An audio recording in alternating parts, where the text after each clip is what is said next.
saying. Okay. I expect more out of stand-up. So, you know, you can lower your bar and live in that and accept all that. And that's fine with me. I don't care. But to tell me that, you know, who am I to judge? I'm me to judge. Now, if you want to, you know, exist and watch stand-up be watered down to any moron that can talk to a room full of morons, that's fine.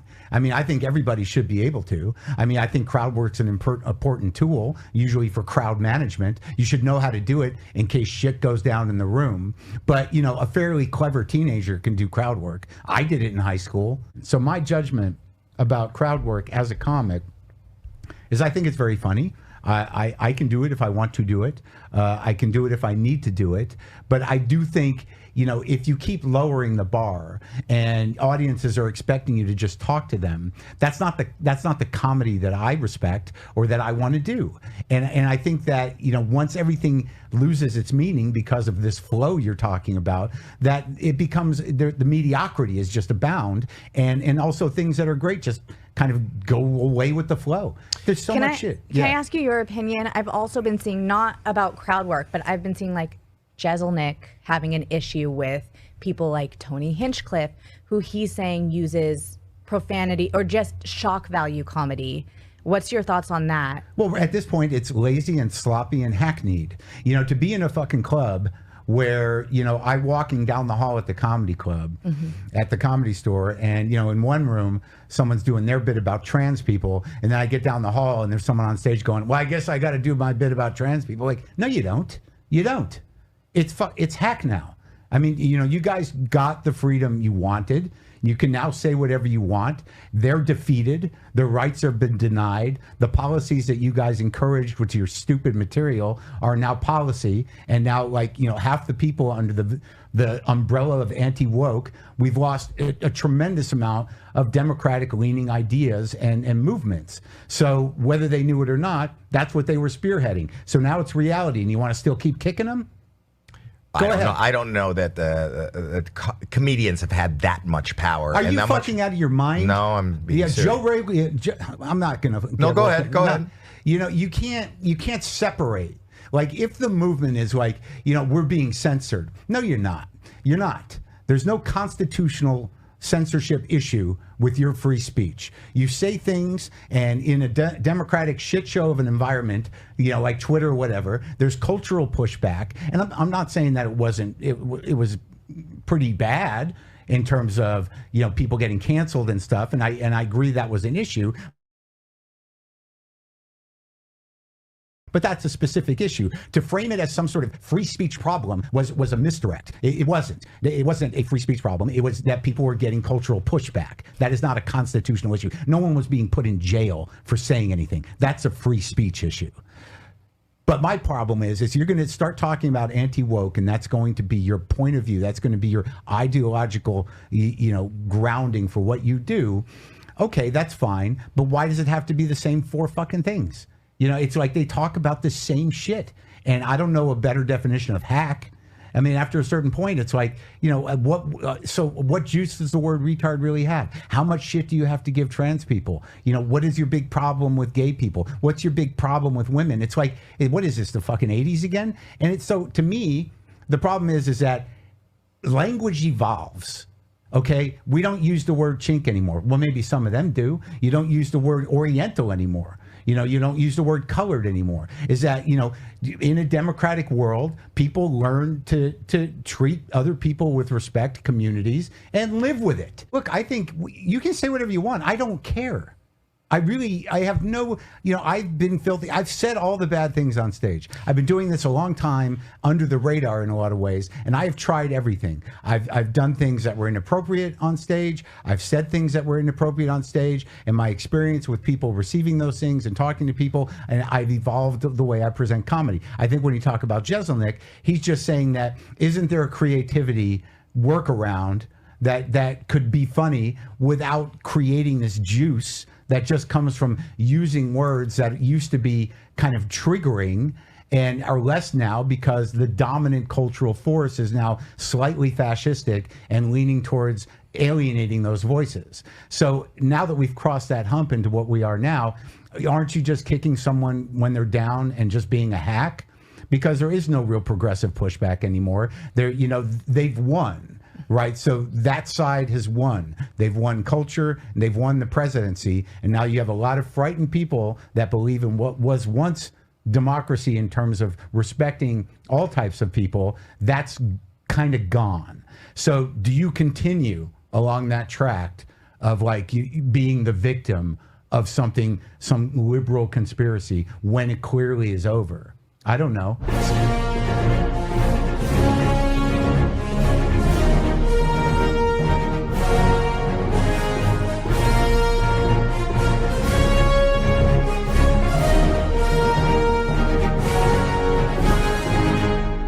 All right, you assholes.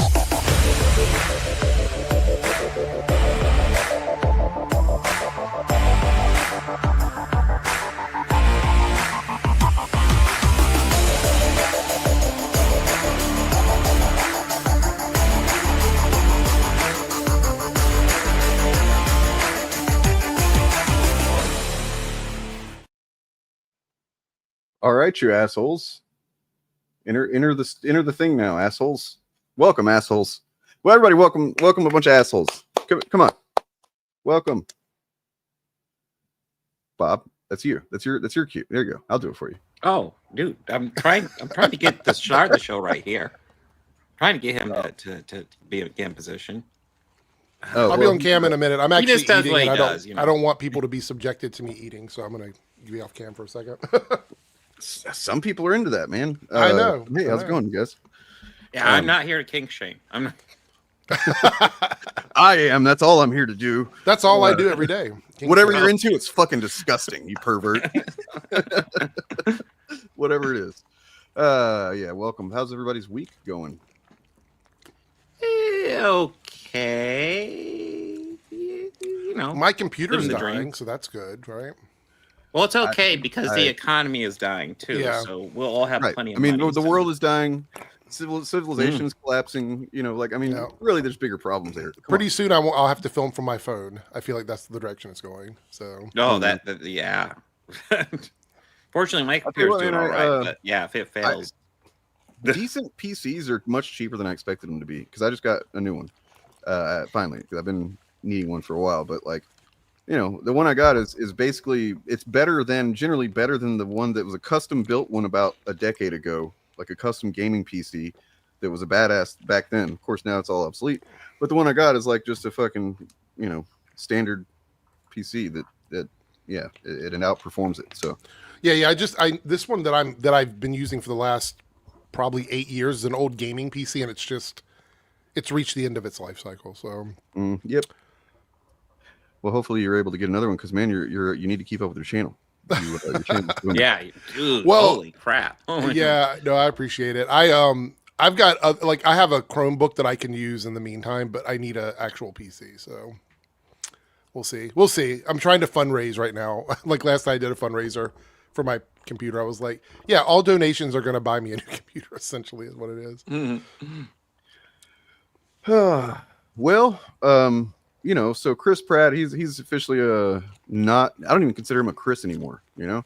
I don't think he's on the list. I mean, he's always been the worst Chris. I mean, has there really been competition for worst Chris? Well, look, I didn't defend him necessarily, but I whenever people be like, oh, he's part of this church, that blah, blah, I'm like, okay, so if you're going to think that way, then you need to disown and you know, basically anybody that's part of the Catholic Church too, just the regular old Catholic Church, because they have a bunch of fucked up beliefs too, that, you know what I mean, like that people just don't think about or talk about. You know, well, so I remember, I was just gonna say, I remember when he left Anna Faris and Catherine Schwarzenegger, I think is his new wife.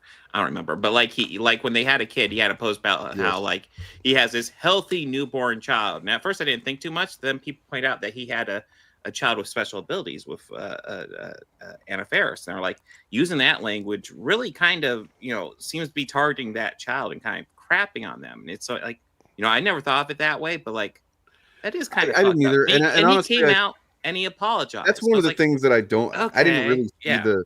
I don't feel like you should not be thankful. I don't think it inherently implies.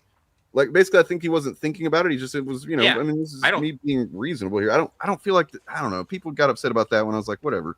He's fucking Well, happy. I born, get whatever. it, but then he came out and said, "I didn't even think about that. I apologize." And for me, that was good enough. That was good.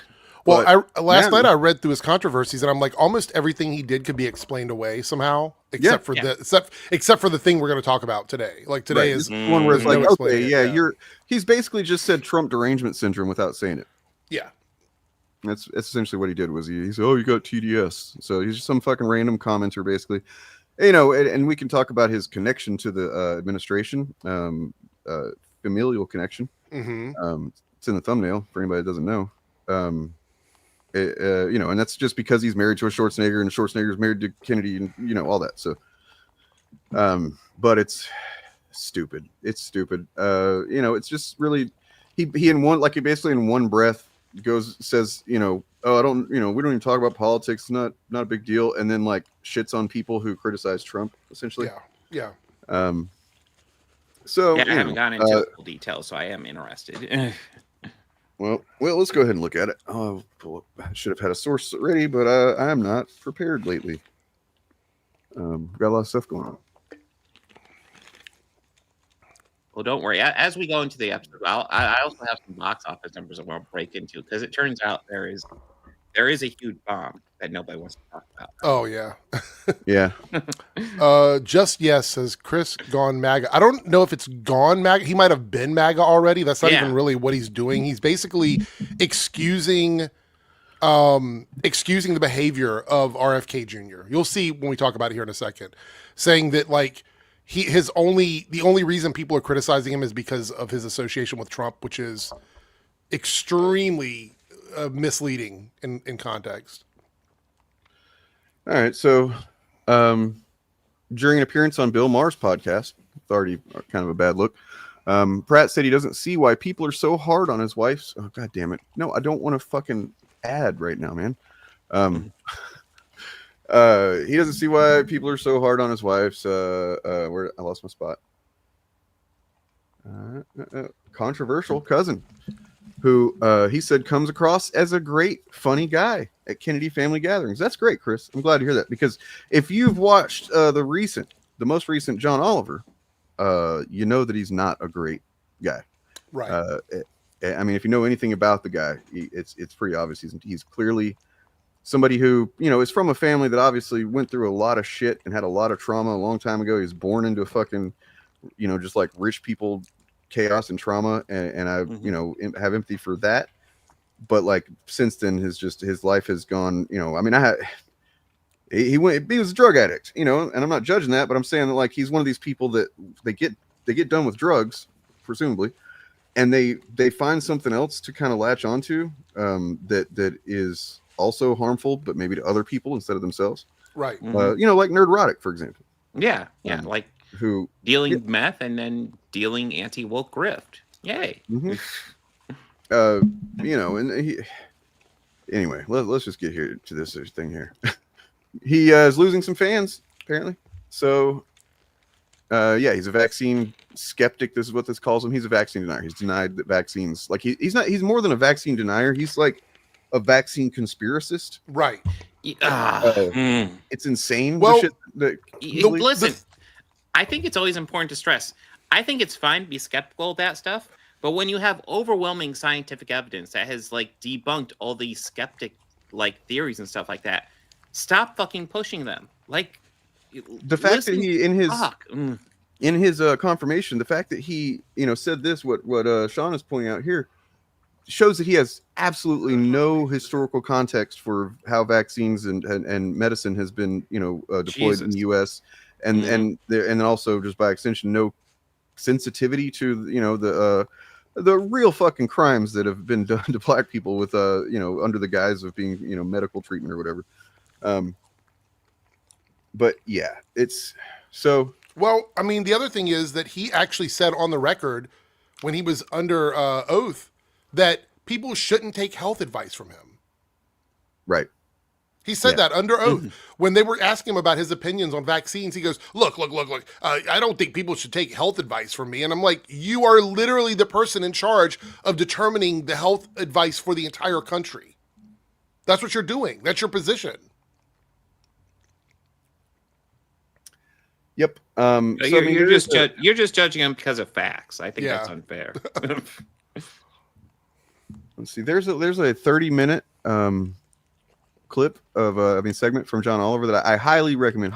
Like, honestly, of all the shit that's going on in the Trump administration, there's a lot of stuff that makes the news every day. Trump makes the news every day. There's the trying to start wars. There's sending ICE all over the place, and there's blah blah. And then now there's a more fun aspect now that Newsom is kind of giving it back to him. That's pretty fun. Yeah. But I would really recommend that you eat your vegetables, so to speak, and watch the John Oliver segment on MAHA, Make America Healthy Again, the fucking RFK Jr. Side of things, because I think that's possibly far more could be way more. Lots of consequences from this shit. It's not going to be good. It was already stuff. Can we also talk about how the right doesn't want celebrities talking about stuff, but then they support this? You know what I mean? Yeah. Like they hate when, like, you can always tell whenever they complain about so and so went political. It's like, so probably some celebrities showed basic human empathy, and then and then they turn around and praise it when somebody goes political and says some really bigoted shit. Sketchy. That's an interesting point, because I believe the comment about the vaccines or whatever. Some of the most vulnerable people when it comes to this kind of stuff are boomers and elderly people, and that is a big chunk of their voting base. So almost everything they're doing, to be quite honest, primarily affects the people that voted for them. Like, we're talking about things like government assistance, heavily affects areas of people that voted for them. I mean, healthcare, if it only affected hospitals. them, then we would just consider it kind of a Darwinian problem if it only affected them, right? No, yeah, I agree with that, but I just think it's interesting that that they voted for this, and almost every single thing that is in their policies negatively affects them. Mm-hmm.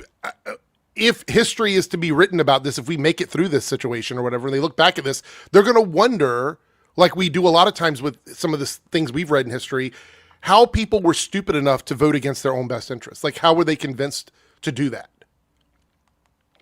I mean, it's the fake culture war shit, right? I mean, this past election was really eye-opening to me, and frustrating and disturbing. And now we're just living through all the shit that we warned would probably happen. Yeah. And I mean, it's like the 0.002% trans people that participate in sports.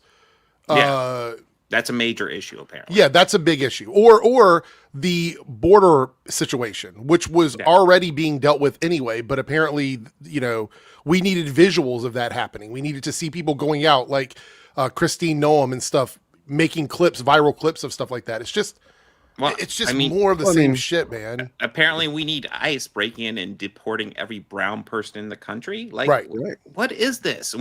Well, you guys don't even understand that that's just the beginning of their job, because now that with their expanded budget and all of Trump's, he's currently field testing just martial law in DC. It's not going so well for him, I don't think. No, and actually I'm happy to see that it's not. So thank God. That's good. Yeah.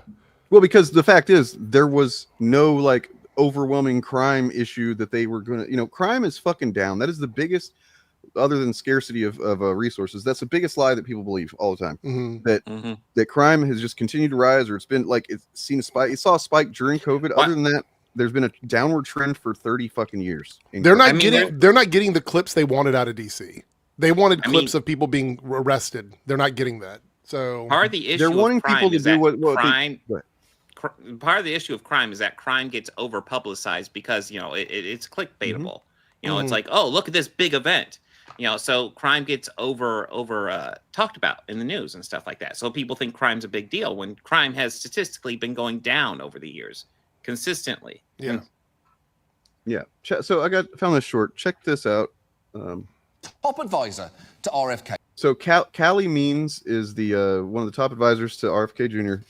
And then his sister is also a big influence, or actually part of it. I don't know. Mm-hmm. It's a weird little cult they got there, man. And Calley is a probably okay for sure, RFK, right? Which makes sense given, as he will tell you, he's the one who convinced Kennedy to join the winning campaign. I was in a sweat tent with him in Austin at a campaign event 6 months before, and I just had this strong vision of him standing with Trump, and how what RFK represents is actually what Trump represents, and actually what almost every American's feeling, which is this frustration and this rigged thing and this thing that doesn't quite feel right, that you can't quite put your finger on.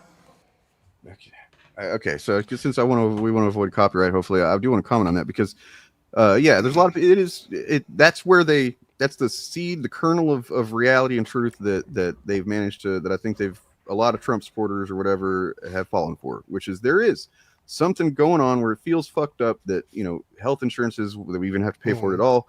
You know, in every aspect, the government is failing people and has been for some time. It's not Trump's fault on its own.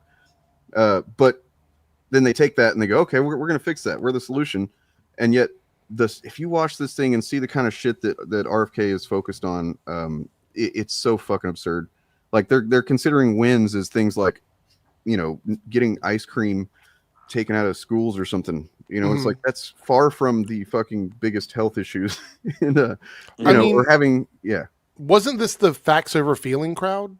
Wasn't that this whole group was like, well, I mean, your feelings aren't facts? Like that was what they did for 10 years, right? That quote was made famous by somebody who just constantly makes videos about how his feelings get hurt by you know, some fucking politician or some piece of media. Yeah, but I mean, it's just interesting because they would argue that trans people aren't really men, and you know, trans women aren't women and trans men aren't men, because we don't coddle and affirm feelings, right?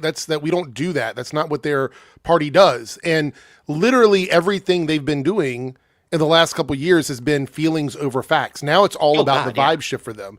You know, I would argue it's always been that, but they've never really leaned into it like they are now. So it's just really interesting to me that now we're supposed to be concerned about feelings. Now that's where we're supposed to go. That's the direction we're supposed to go. Well, the shift happens so seamlessly. The reason it's happened is because they won. So like before, they're constantly talking about what they don't want, what they don't like, what they want to get rid of, what's bad, what they think is bad, all that. Now they won, so like they relaxed a bit, and now they get to talk about you know, all the wins or whatever it is. And it's like there's no fucking wins, man. None of this is rooted in constitutionality, law, fucking morality, anything good. And you guys are Okay, I hope this goes without saying, but I would rather be anywhere on Earth than in a sweat tent with RFK. I'd rather be in a dumpster full of glass and cockroaches. I'd rather be in a flight where half the passengers are babies and half are Mel Gibsons. I'd rather be in Scottsdale. Scottsdale. Calley Means is constantly claiming the whole system surrounding health and food is rigged, and one of his key bona fides in arguing that is that he used to be involved in rigging it. He said that he was a lobbyist and consultant, and that one of my big accounts was the American Beverage Association, which is the front group for Coke. Here is what he says he did there. Working for Coke, I helped steer money to the American... Coca-Cola. Yeah, working for Coca-Cola, they actually pay money to the American Diabetes Association. They actually pay money to the American Academy of Pediatrics. If there's one thing the American Diabetes Association, which sets the standard of care for diabetes management, should be doing, they should be saying, we're not going to accept money from Coke. Now, look, I'm not going to sit here and argue that Coca-Cola is a good company. They are absolutely terrible, to the point that if I told you they had a section on their Wikipedia page titled Colombian Death Squad Allegations, you might even believe me, which is good because they actually do. But people who've looked into Calley's origin story have come away with some, let's call them, questions. For starters, when reporters reached out to the two firms where he worked, each insisted they didn't represent Coke or its trade group at the time. Now, Calley insisted to us that he did do this work, though not directly for Coke or the trade group, but for an unspecified coalition that they funded and that he didn't name, which, as you'll note, is already much less specific than what he confidently blew Tucker's mind with there. And for what it is worth, former colleagues of his have no idea what he is talking about, with one saying maybe there was a 6-month window when we all blacked out, this client came in, and Calley became the whisperer behind the scenes, plotting a supposedly nefarious role with soda executives. But one thing they definitely do remember is that Calley Means apparently used to walk around the office saying, Calley means business. And I probably could have saved us a whole lot of time if I just said that at the start. I wouldn't have needed to show you the Tucker appearance or even the RFK sweat tent detail if I just said, this is Calley Means. And he apparently used to walk around saying Calley means business. You would know all you need to know to accurately conclude he is a douche. And that's just scratching the surface. Like he believes insane shit. There was a clip of him where he was on some show, and a lady called in, talking about because they're trying to remove stuff off of food stamps, like very specific things from food stamps being eligible, and I think that's kind of I mean, obviously there's some stuff that it would be ideal if but at the same time, the reason they don't do that or shouldn't do that is because it's just like a slippery slope. And once you start removing one or two things, then you're going to remove all kinds, and you're essentially telling people what they have to eat. And it's, but whatever. The point is this lady called in and food stamps for all. So yeah, I mean, same. But like, so this lady calls in and she's like, what about people that live in food deserts? What are people supposed to do if the best thing they can do sometimes is go to a dollar store and like, they don't have, sometimes snacks, stuff like that is just what they have to, for snacks. Like they'll have unhealthy kind of stuff or whatever. And that's the best some people can do, which is a very real fucking thing. And he like gets fucking really indignant with her on this call. And he's just like, so are you telling me that American mothers will not want to save their children from dying or whatever? And it's just like, that's not what she asked at all. He just skips right over. He just fucking becomes completely deranged at her. And it's like, oh, okay, he's that kind of guy. Gotcha. That makes sense that he supports, he's with Trump now. But yeah, he's crazy. RFK Jr. is crazy. That dude's sister is crazy. She might end up being the fucking Surgeon General. It's nuts, man. Yeah. Like the administration picks. Like if I were to go through and pick like the worst, I don't think I'd come up with as bad as they're picking. Because like the first time it was like there were decent people that knew what they were doing, and they would even though if they weren't for Trump, they would still kind of want to be part of the administration. It seemed like if they could, because people wanted to do the right thing. And now I think that because of the Project 2025 shit, they figured out we can't let anybody that's not for our bullshit around us. And so you end up with a bunch of idiots and fucking grifters, and that's it.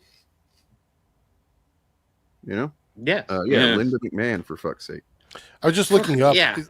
like places where food deserts exist. They've actually had to change how they ring up items because they can't afford to not take EBT on some stuff.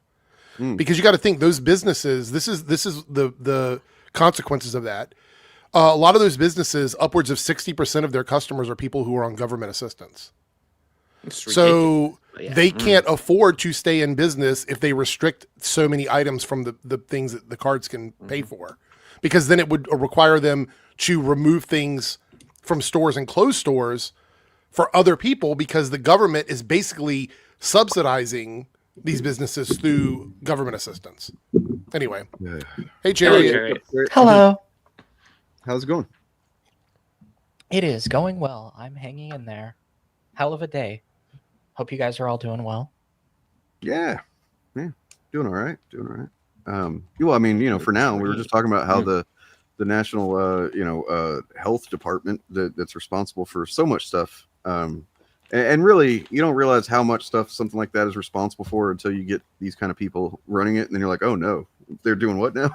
But they're also quietly rehiring people in key positions. I don't know if you guys have seen that or not, but like the, the aviation stuff, like the people that are in control of like the terminals and stuff, they're getting rehired. People in government positions that were fired because of Doge are getting rehired. Of course, they're not talking about that.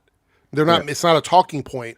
But almost everything they did to wipe jobs out, they've had to walk back to some degree and hire a lot of those people back into their positions. So, what do you guys plan to do with your Doge checks?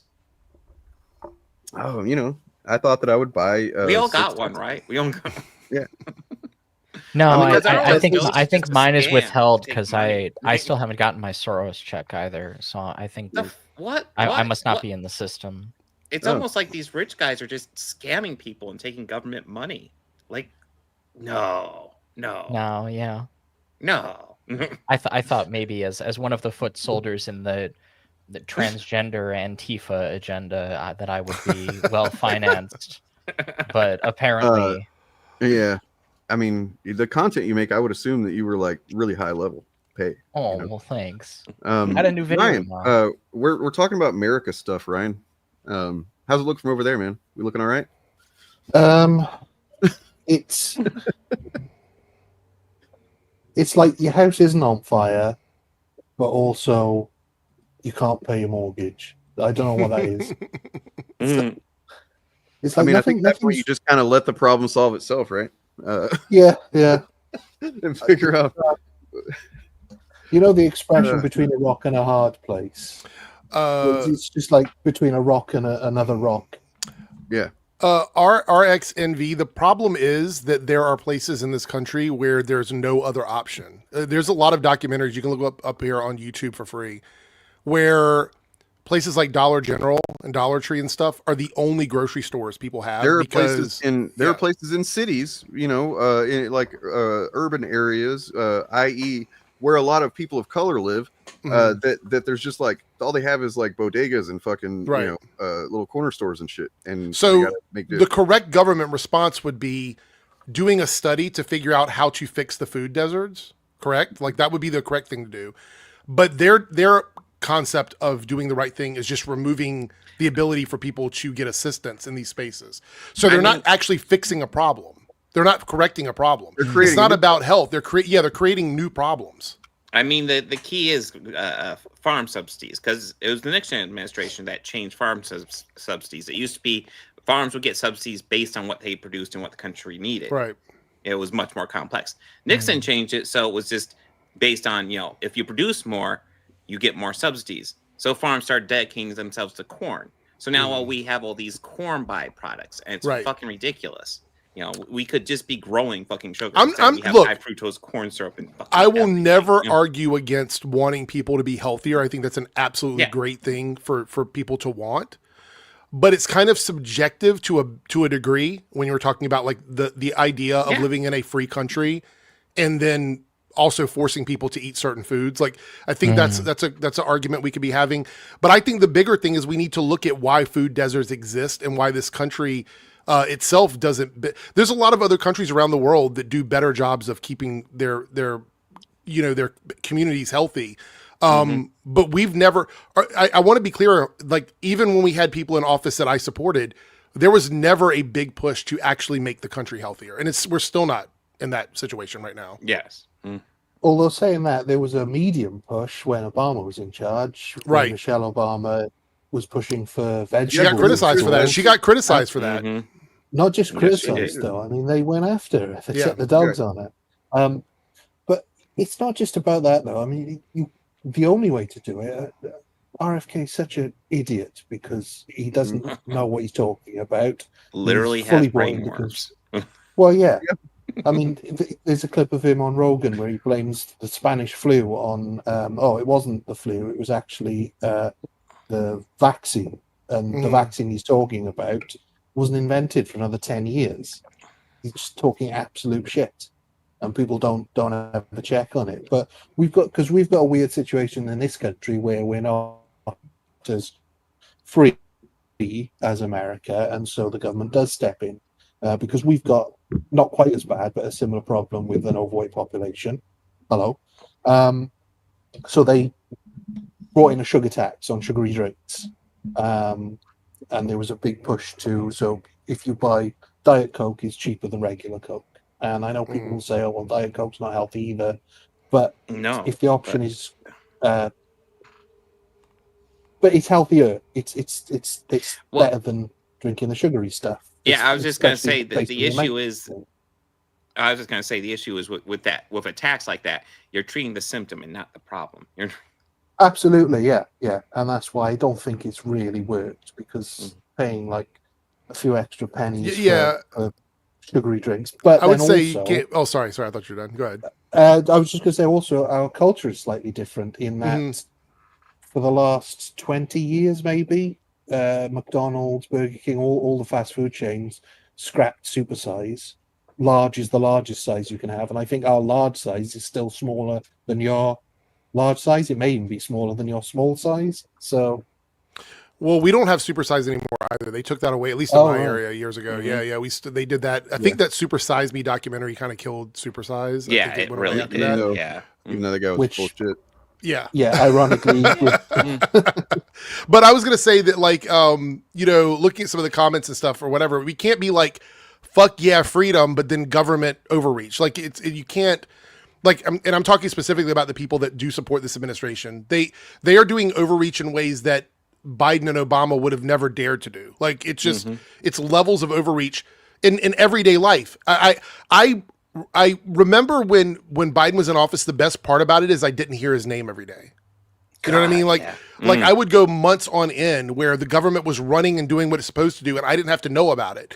Whereas we're now existing in a cult of personality where Trump wants to be in the news cycle every single day, which is why he does things every single day, even on the weekends. No, like, with Biden, he does something I disagree with. Okay, let's talk about, let's put him on blast for this. Hey, you fucked up. Why'd you do that? You could do that with Biden. With Trump, you'd be doing that like at least a couple times a day. It's exhausting. You just can't fucking keep up. So, sorry, the Republicans, anyone who claims themselves to be a Republican now, is they have no leg to stand on. They have no values. They are no longer used to be against regulation. Well, yeah, this is exactly what I was going to say. If you go through the list, they were against big government, even though this government currently is spending more than any other government ever has.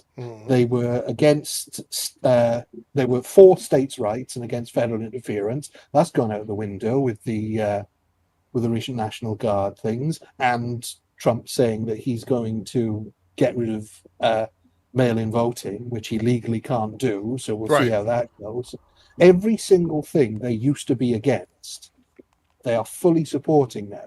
And so the idea that they had any principles, I'm sorry, it's gone out the window. Yeah. Because everything they said they had principles for, free speech, no, that just meant free speech for them. States' rights, no, their states' rights, not your states' rights. You look what's going on in between California and Texas. Every single thing, if you look at it, they want it for them, and they don't want it for anyone who disagrees or who has the opposing view. My body, my choice, gone because they decided that they wanted the government to interfere. Every single thing. There's not a single thing that they can point to now and have a principled stance on. Well, this kind of takes us back to a couple weeks back when we were talking about that Mehdi Hassan Jubilee appearance, the one lovely Francoist gentleman who was talking about how the only reason that he engages in debate is to push his point of view so that he can have like an authoritarian takeover of society and then prevent other people from being allowed to express their points of view.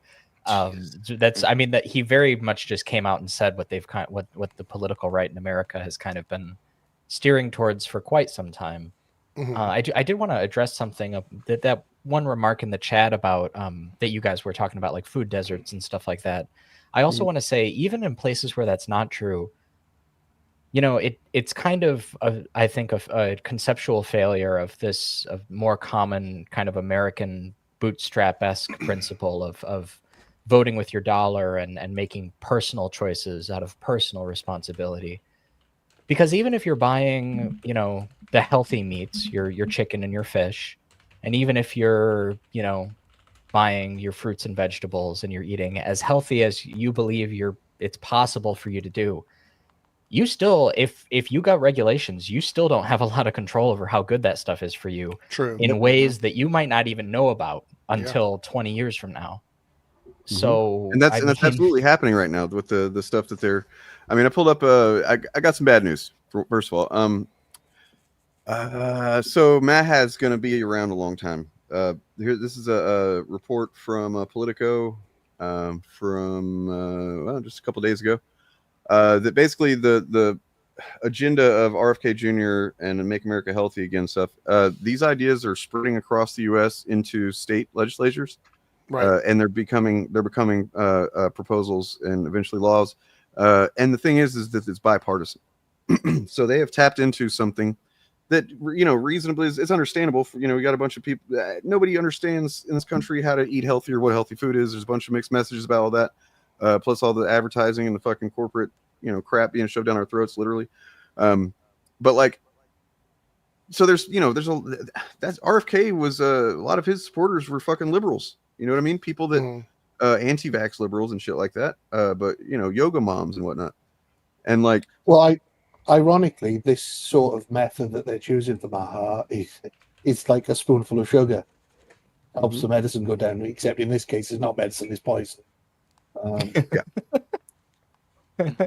A spoonful of sugar helps the cyanide go down. Yeah, a spoonful of sugar helps you ignore the fact that you need vaccines. Yeah. So I mean, one of the only good things here is that they've we'll get to it, but yeah, so there's been, let's see, so over 130 bills aimed at regulating ultra processed foods and improving nutrition, over 60 bills restricting the application of pesticides and other chemicals. That's a bad thing. And more than 130 bills expanding vaccine exemptions or prohibiting mandates this year. That's bad. Then there's dozens of bills to promote the use of psychedelics, authorize sales of raw milk. This is like the Joe Rogan fucking agenda here. Authorize sales of raw milk and ivermectin, and ban the fluoridation of drinking water. Well, let's start with the easy one, which is raw milk. Raw milk is dangerous. We knew this 100 years ago. That's why pasteurization exists, and pasteurization is a completely non-chemical process. They superheat the milk, kill off the germs. That's all they do. Nothing else gets destroyed. Everybody's known heating up stuff is a good way to kill germs. Yeah. I mean, are they going to stop boiling water to? Yeah, is that it was such a popular idea that somebody named their kid Louis after it. I just want to say, Ryan, you say that. Are you guys familiar with the Silicon Valley raw water movement? Oh God, I saw that they were. I mean, no. There's a few very wealthy people who are proponents of something called raw water. I really encourage you guys. There's actually a great I'll have to look House into that. That sounds like a deep dive. What I'm hoping it is that they want to get rid of all chemicals from water apart from hydrogen and oxygen. No, it's about drinking still water that you find in your neighbor's yard is what it's about. Unironically. One of my favorite quotes from an article that covered those people is one of the people who talked about being a proponent, or a wealthy person, by the way. This is like rich people killing themselves out of boredom. This wealthy guy was talking about it, and he was saying like the reason why it's attractive to him. And he said something like, now, is it just because everything from the roof feels special? And I'm like, brother, are you 5? Like drinking out of the hose? I remember doing that as like a kid, because you're like a gross little child and you don't know any better. Right, well, I mean, like if we actually had like clean tap water, stuff like that. I mean, the hose probably isn't clean, but like it wouldn't be the worst thing ever. But the problem is we don't really have clean tap water in this country outside of a few towns, and good on them. Yeah, but well, the hose for the most itself, part, don't the physical drink hose tap is water. probably not clean if it sits outside all the time. But it comes from the same source as the rest of your water, at least where I live. That's how it is. So that's another difference between the US. Living on the edge, Maestro. A lot of the rest of the it's world just is water and not dog pee. Well, I mean, statistically, a lot of water is formerly pee. Yeah. All water, isn't it? The way to make it, yeah. But in the UK, definitely, and most of Europe, our tap water is pretty decent. It depends where you go. In the cities, it tends to be not as good. London water is terrible, but here in Wales, we actually our water was stolen by the English in the 70s and 80s, and it's a common story over there. Yeah, they basically flooded I live in. I they think basically flooded. Sorry, go ahead. I was just going to say they flooded basically they flooded an entire village here to supply Birmingham with drinking water. Well, you could do a really cool like UK Mad Libs. Our blank was stolen by the English. You could fill out an entire paragraph with claims like that. Ozzy Osbourne, I know, they just raised a bunch of money for Birmingham area. Ozzy did with that concert that he did before he died. So I don't know what they're doing with it, but there's that. So I live in the only U.S. city, like major U.S. city that does not have fluoridized whatever water. That was voted for, I think, in the 70s or 80s. Which, by the way, the idea that that fluoride in your water is bad for you, is some kind of poison or whatever the fuck, was some dentist theorized it in like the 80s, 70s or 80s or whatever. And that was it. Just some guy. Yeah. I've heard the actual science. Dude. Fuck science. I've heard the actual science on this from a scientist, and the funny thing about America is because obviously big country, lots of different water sources. Some states actually add fluorine to the water, but some states take it out because there's a set level of safe fluorine. Because fluorine, if you have too much of it, it is poisonous in the same way that chlorine is, and sodium, but chlorine and sodium together make delicious salt. So the way that they do it, it's so if you ingest fluorine, that is, I believe it's toxic to your system. But fluoride is actually, and I'm not a big chemistry person, but that is actually safe to ingest because of how the I don't know, like how it's like molecularly bonded or whatever the hell. There's a whole ton of chemistry terms that I don't remember the distinction between, like mixtures and stuff like that. But somebody in the chat will probably correct me. But there's like a chemical reason why fluoride is safe to ingest. But my favorite argument for it is the statistical evidence, based on like how frequently people lose teeth and whether or not they live in an area that gets fluoridated water.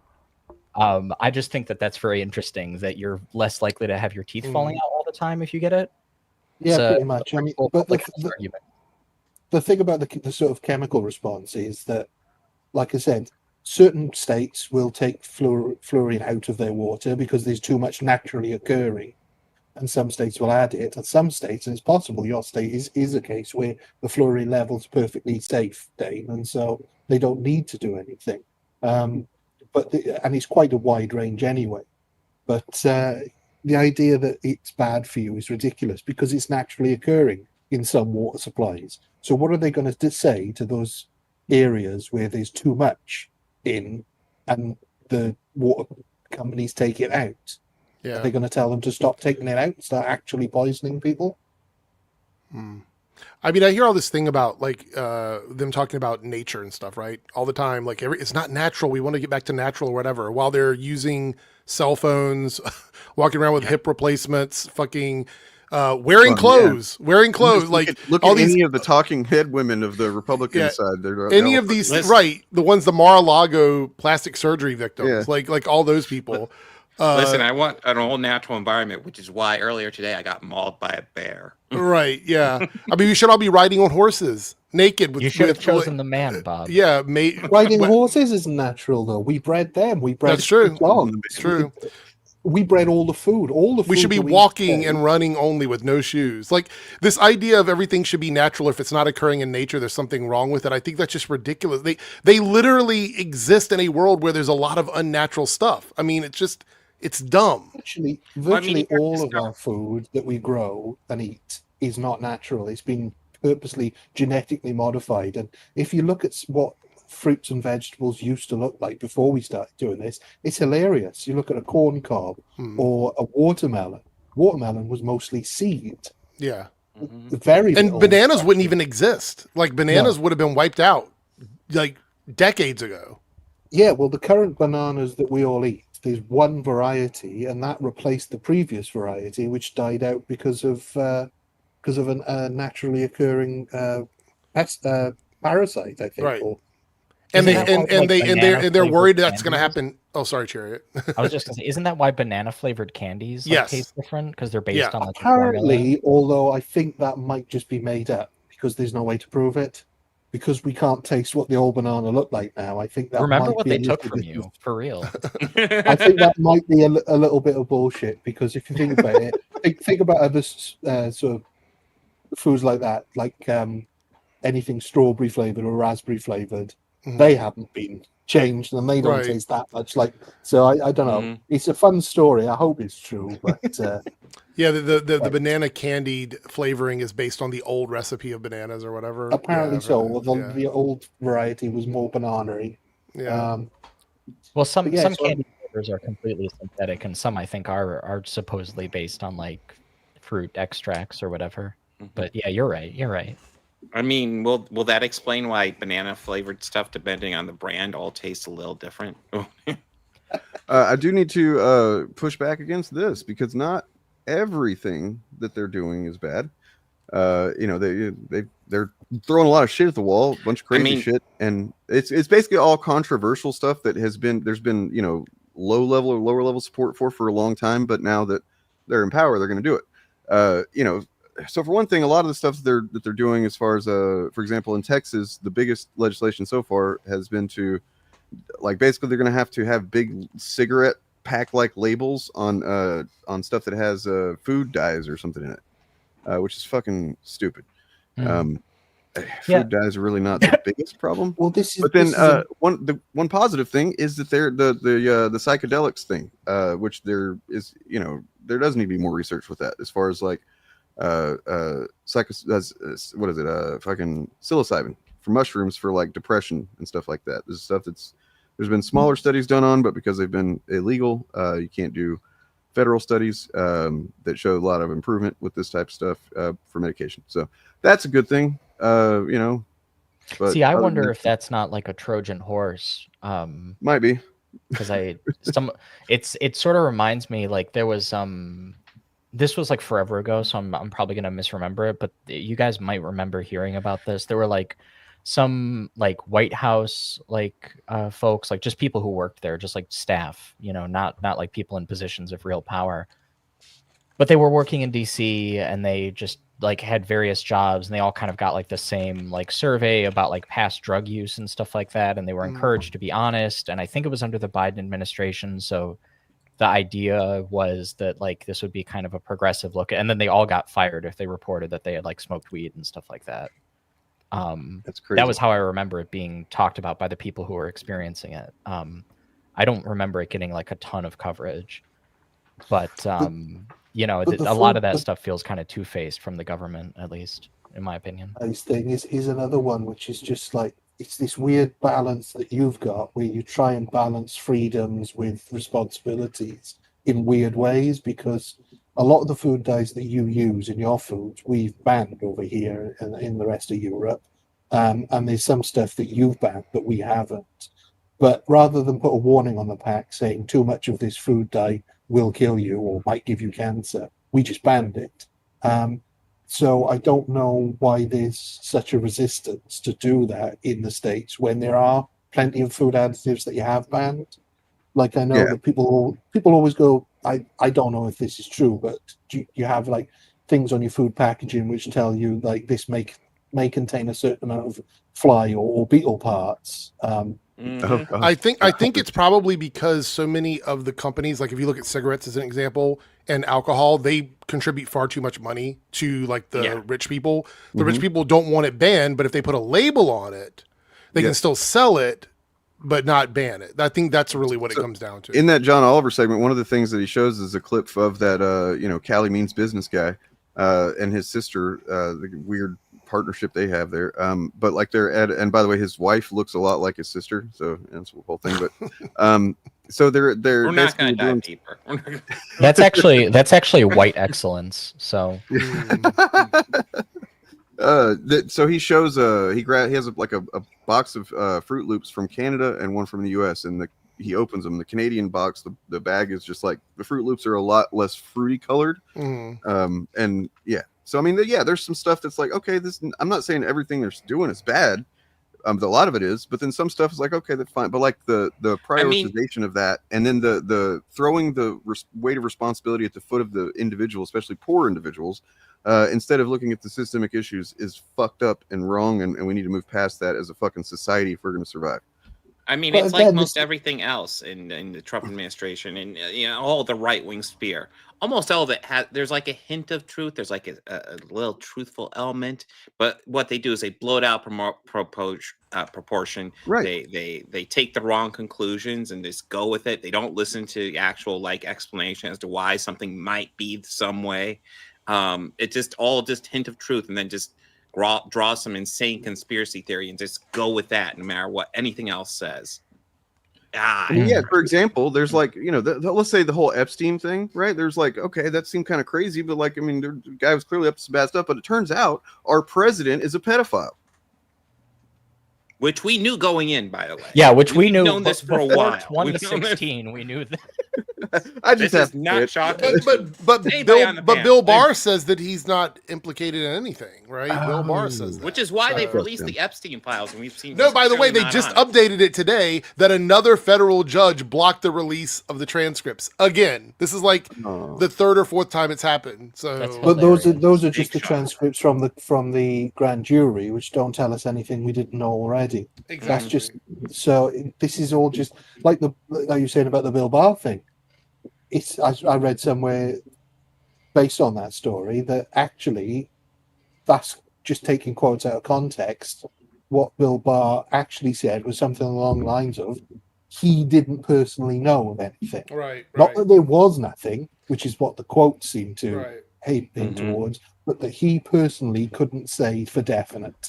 I also want to point out the reason why the Trump administration wanted to kick this back to the courts is because they knew the courts would never release the transcripts, and they can just keep saying, well, see, we've said the courts can do it. We've already said they can release everything they have, knowing that there's like a 0.00001% chance that the courts were going to release those files. Right. So, and then also, what is he doing every other time that he's talking about the judges? He's talking about how they're fucking anti-America for going against. So he's already painted that picture. That's the thing is it's a carrot on a string for the MAGA people that have been criticizing him for the Epstein files. And they never go quite far enough to say, well, why isn't he going after these judges? Why is he accepting what they've said and just saying, oh, well, can't do anything, despite the fact that every other judge that has ruled against him, he's gone after and called them all sorts of things. I also want to point out, if these people are corrupt, they would have already been charged with something. That's the thing. You don't sit at the highest position of power in the country and call judges corrupt and then never like actually go after them with anything, which is what he does. He calls everything corrupt, a scam, a hoax, but never provides any proof that it is any of those things. He just says that it is. Well, he's just a truth teller, so we take everything he says at his word. Never mind the history of lying. Never mind that. That doesn't mean anything. I mean, imagine if somebody walked into a police station and said, "Oh, I've just been shot by this guy. I know exactly who it was." And they go, "Right, well, who is it?" And they, yeah, he's a bad guy. I know he is, though. They will tell us who he is, and we'll arrest him. No, I wouldn't go that far. Can you show us where you've been shot?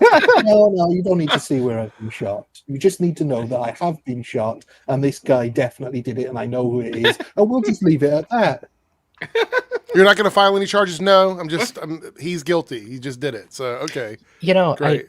It just the way that this all comes back together, the Epstein stuff, the Make America Healthy Again stuff, it really reminds me when I was voting last November, I was standing in line at the polling place that's local to us. And there was this woman ahead of me in line. We were about like the same age, and she was talking to me and we were just having conversation. Nice lady, completely, nice lady, nice woman.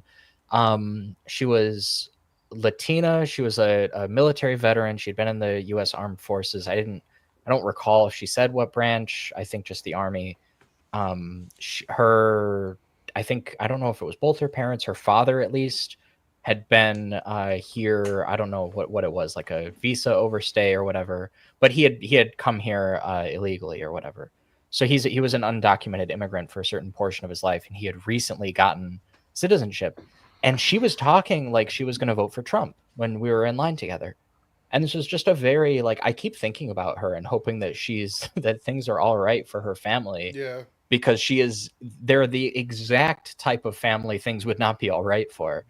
And I just keep thinking about her, because one of the things that she said was she was talking about and this sounded delusional to me, because it was like one of those things where it's like, did you know that the government gives illegal immigrants a free $10,000 just because they said they wanted it? She said something like that to me, and I was like, there's no way that version of that story is real. Like, no. It was one of those absurd lies that, like, on the spot was so absurd that I didn't have a prepared response for it because it just sounded made up. So I was like, there's got to be like some version of this where, like, if you start a small business in a disadvantaged neighborhood, you get like a tax break or something. And then you heard a regurgitated version of that from like Fox News, and then you came away with that idea. But it was just like, she was very firm in this idea that, like, the reason why she had like a conservative kind of thesis for how to approach the economy was that, like, well, we should help Americans first. We should be helping veterans first. And it's like, well, that's the kind of thing, my entire life, that's the kind of thing somebody says when they're definitely not about to help veterans. Like, veterans are the whole point of invoking the troops is that they are a disposable group of people who can be murdered or abandoned at will. Like, in politics, that's how people talk about veterans. So I feel it's the same as the invisible. It's the same as the invisible enemy, isn't it? It's the invisible worthy figure. These people need help before these people. Okay, well, are we going to help them? No, because there's other people that you need help even more. And it's the same as the invisible enemy. These people are bad. Well, we've got rid of all those people. Well, yeah, but they weren't the only problem. It's now these people that are also bad. Right. So, well, you're also just like never gonna purge society of 100% of the unworthy slackers. Like that's just not possible. You think so? Because check this out. Oklahoma's trying. So Oklahoma begins controversial test to weed out woke teacher applicants today. Teachers from liberal states who have relocated to Oklahoma and are seeking work there must take a controversial new assessment to be given for the first time today on the 15th that keeps away woke indoctrinators, according to Oklahoma's top education official. Jesus Christ. I mean, can we do the same thing in progressive states? No, they would fucking cry so much. No, but I mean, like, I feel like it's gotten to the point where it's like, they say they just wanted free speech and the ability to say what they want, but the truth is they don't want other people to say stuff. That's the reality of it. Yeah. It's it's so fucking obvious. Yeah, it kind of just has to be partisan lawfare now, unfortunately, I think. On a positive note, though, it's nice to see that Oklahoma seems to have solved every other problem in their state that they need to be doing this nonsense now. I mean, Oklahoma is an insane right-wing cesspool. Doesn't it have that guy that got in trouble for putting generalized, but holy shit, prawn up on the school board screen? Wasn't that his state? Was that probably? Oh, I know. Well, I mean, I know that. What's her name? Kaya Rychik. At least last I checked, she was some kind of advisor to the Oklahoma education guy, and even though she doesn't live and never has lived in Oklahoma. So there's that. That being the libs of TikTok lady. But also here's some news that goes along with this. This assessment was developed by PragerU, who has videos that now show in several states, I think 10 states, including Oklahoma. And they're trying to compete with PBS Kids. So that's cool. We're doing great. Yes. Not to rub it in or anything, but I do have some slightly good news coming from the UK as well. All right, go for it. Britain's first transgender judge is going to be fighting the recent changes to the law around transgender recognition. So somebody's doing something over there on Turf Island. That's good. Yeah. I just looked it up. Oklahoma receives, get this, half of their states is their critical systems like education, health, infrastructure, public welfare programs, all of that. 50% of that comes from federal funding from other states, other blue states, and their Medicaid program or whatever. 60% of that comes from that amount of money. Like that budget that they have from the federal government. So they're not even contributing to the state, to the country at all. They're literally taking from the country. Well, this is what people always say is like conservatives love talking about how everybody wants to move to Texas or whatever. But then you find out Texas gets like way more from the federal government than it gives.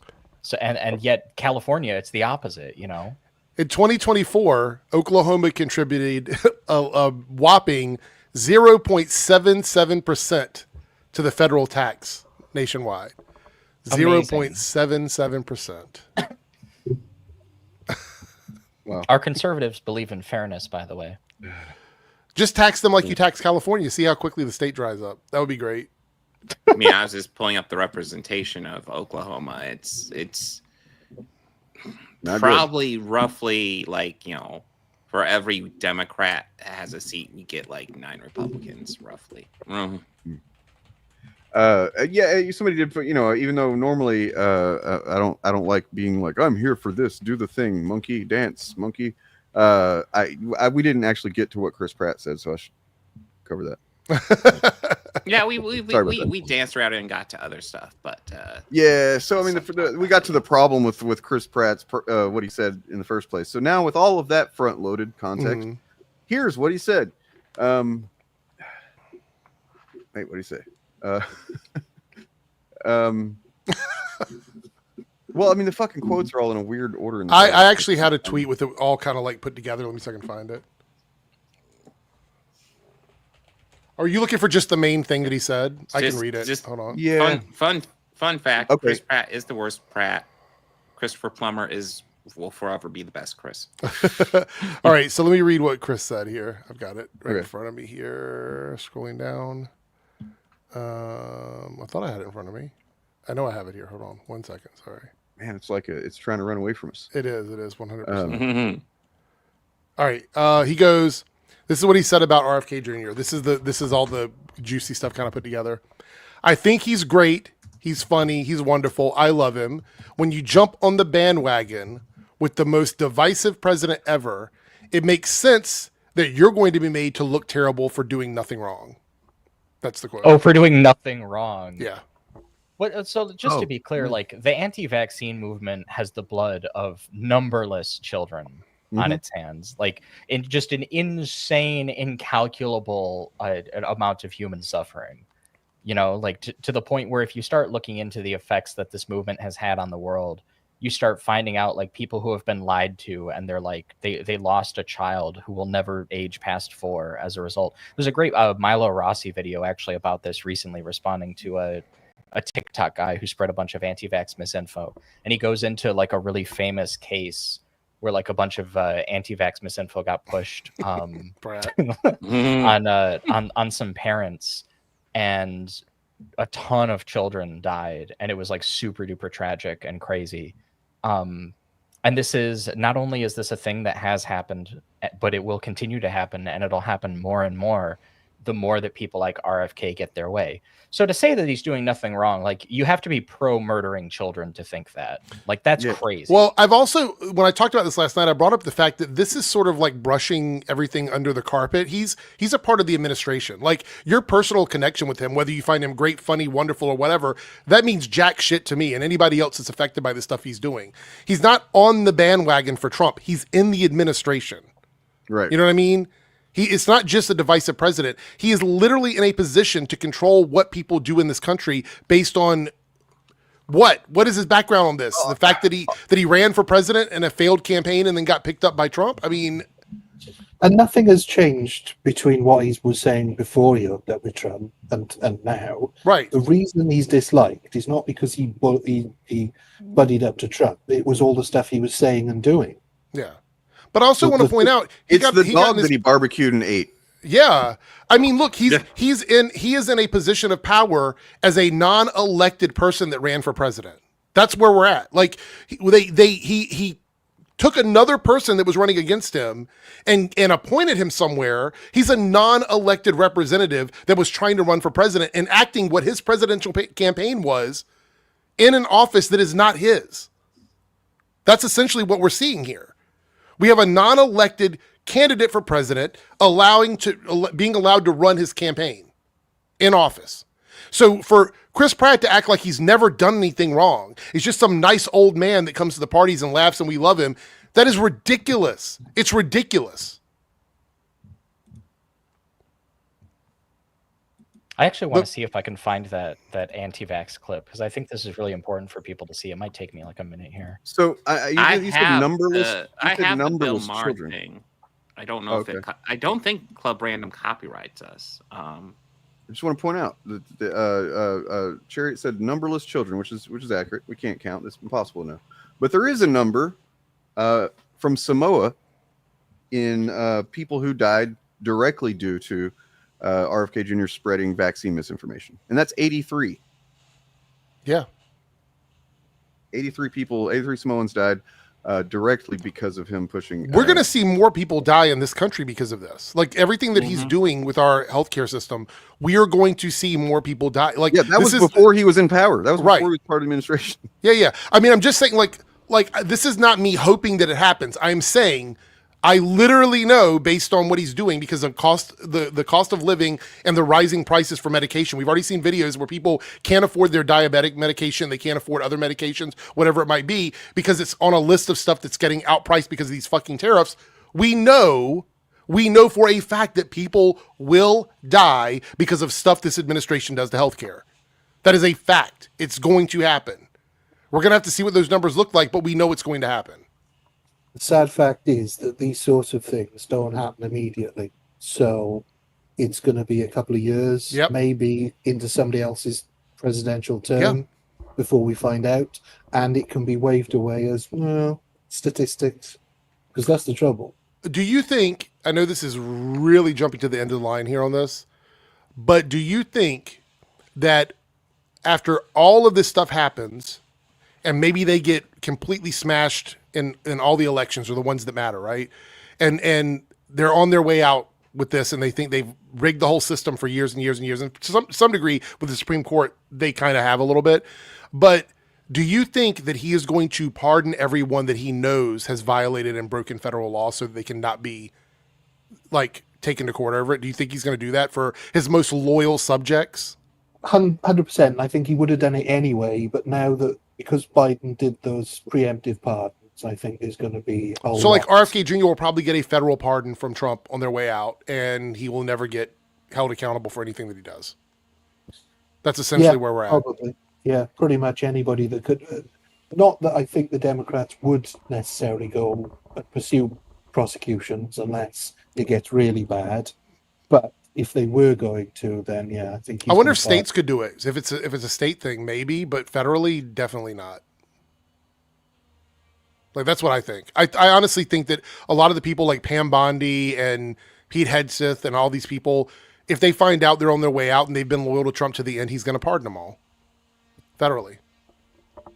You've got with the states is they will have had to have done something egregious in the states to have a case, and the states where people like, so talking about vaccines, the states where people are less likely to vaccine are going to be the red states, and they're going to keep blaming it on something else. I mean, there was that story of that woman whose kid died of measles, and she was like, "Oh well, I got other kids," and that was her response because she still didn't believe in the vaccines. And what more evidence than you need? It's crazy. It's crazy because this is. I know people talk about how in the Victorian era people had a lot of kids because they were dying a lot. Infant mortality was terrible, and people used to assume that obviously they didn't think human life was sort of as important back then because they had so much death, but that's not true. That wasn't true then. They did care when a kid died. It did affect them, but they had no other options.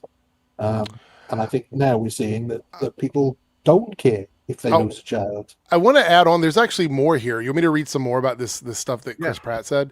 So he says, I don't know what to believe about Kennedy. It's not like I say to him, let's talk about this while we're playing cards or having fun or having dinner. I'm not going to pick his brain to find out exactly which of those things are true. I just assume that none of them are. I mean, if you pick his brain, you're going to find a worm. Yeah. I wish him well. That he goes on to say, there's certain things that Kennedy oversees that seem to be supported in a bipartisan way. Like you said, Dane, there are some things that people do agree with, like getting terrible toxic stuff out of our kids' food, Make America Healthy Again initiative seeks to reduce ultra-processed foods in the U.S. I think that's a great thing. If you just do that, that's amazing. I hate to be so mired in hatred for the president that any success from his administration is something I'd have an allergic reaction to. I'd be like, oh, well, if they do it, I don't want it to happen. I'll put Clorox in my children's cereal myself. I want them, there's certain things that should be good to have, and I want them to all be successful.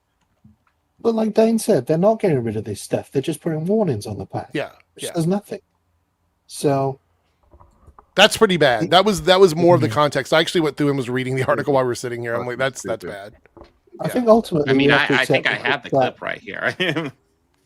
I think we have to accept that Chris Pratt he's a lot stupider than I think a lot of people thought.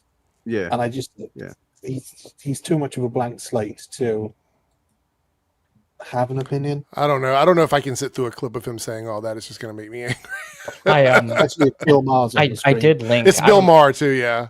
I don't know if you this might take us a little bit. It might be a little bit of a tangent, but it probably wouldn't take more than like a minute or two. I linked that that super ultra long Milo Rossi video, but I timestamped the exact spot in the private chat. Hopefully the link goes to the timestamp. But I definitely have to bookmark that because I won't have time to watch that tonight. But so I found the Chris Pratt clip. Okay, he said pretty much what DJ said. So even though we went over it, is there I want to hear it from the horses. Yeah, I was to say, is there more to it, or is it just the same stuff?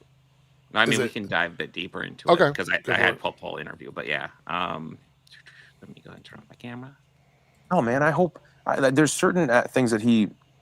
God, they're smoking cigars with the American flag. This is just so fucking gross. Like getting terrible toxic stuff out of our kids' food. I think that's a great thing. And so, if you do that, that's amazing. I'd hate to be so mired in hatred for the president that any success from his administration is something I'd have an allergic reaction to. To be like, oh, well, if they do it, I don't want it to happen. I'll put Clorox in my children's cereal myself.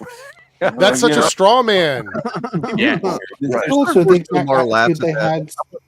I mean, straw. That's a straw man. Nobody's like, this is what I'm talking about. This is why I have such a hard time with the bad faith shit on the right. No one is going to put Clorox in their children's cereal, and you saying that means that you are trying to sensationalize what's happening and make excuses for the authoritarianism, fascist bullshit they're doing to get to the end goal. Like, I don't care about the end goal if the whole path there is taking rights and freedoms away from people and oppressing people and locking people up. I don't care if they remove food coloring from boxes of cereal because you're locking up brown people and taking rights away from marginalized groups. Like, that's not, to me, that is a no bueno. I'm not doing that. Not good. I mean, that's a huge difference. Like, we actually take like clips that these guys say, and then we will debunk them or just point out how terrible they are. Whereas these, like, straw manning's almost all they have. They have to invent a boogeyman and then actually, be like, oh, isn't that terrible? But not only that, like, now we have a freaking whole government that makes policies against this straw man that doesn't exist, and it's actually harming people's lives. It's very frustrating the world we live in. You know what I said last night about this whole thing that kind of frustrated me is we live in a time where when people like Gina Carano and Zachary Levi were saying dumb shit like this, they were treated appropriately. But they had the accountability handed back to them. I think Chris Pratt as technically an A-list actor, I asked last night, most people agree he's considered an A-list actor. When he says this now so openly on a podcast like this, he feels comfortable like he's not going to lose anything by saying it. And I think that's a very dangerous place for us to be in entertainment where I'm going to say now, most likely a right-wing actor has decided that it's okay for him now to talk about how he feels, but he spent the vast majority of his career doing this all behind the scenes while pretending to be okay with all of these things. That is very dangerous because they would say liberal actors, oh, you're saying too much, just shut up and act. When in fact, they want to know if actors are part of some sort of progressive ideals or, the narrative or whatever it is they say. But they're totally okay with Chris Pratt being a stealth psyop for his entire career, only to come out and act like it's okay once Trump is in power and now they're taking rights away from people. Now he feels comfortable coming out and saying all of this. And the worst thing is it's entirely hypocritical because he's only saying this because he knows Robert Kennedy. because he's friends with, because he's part of the family.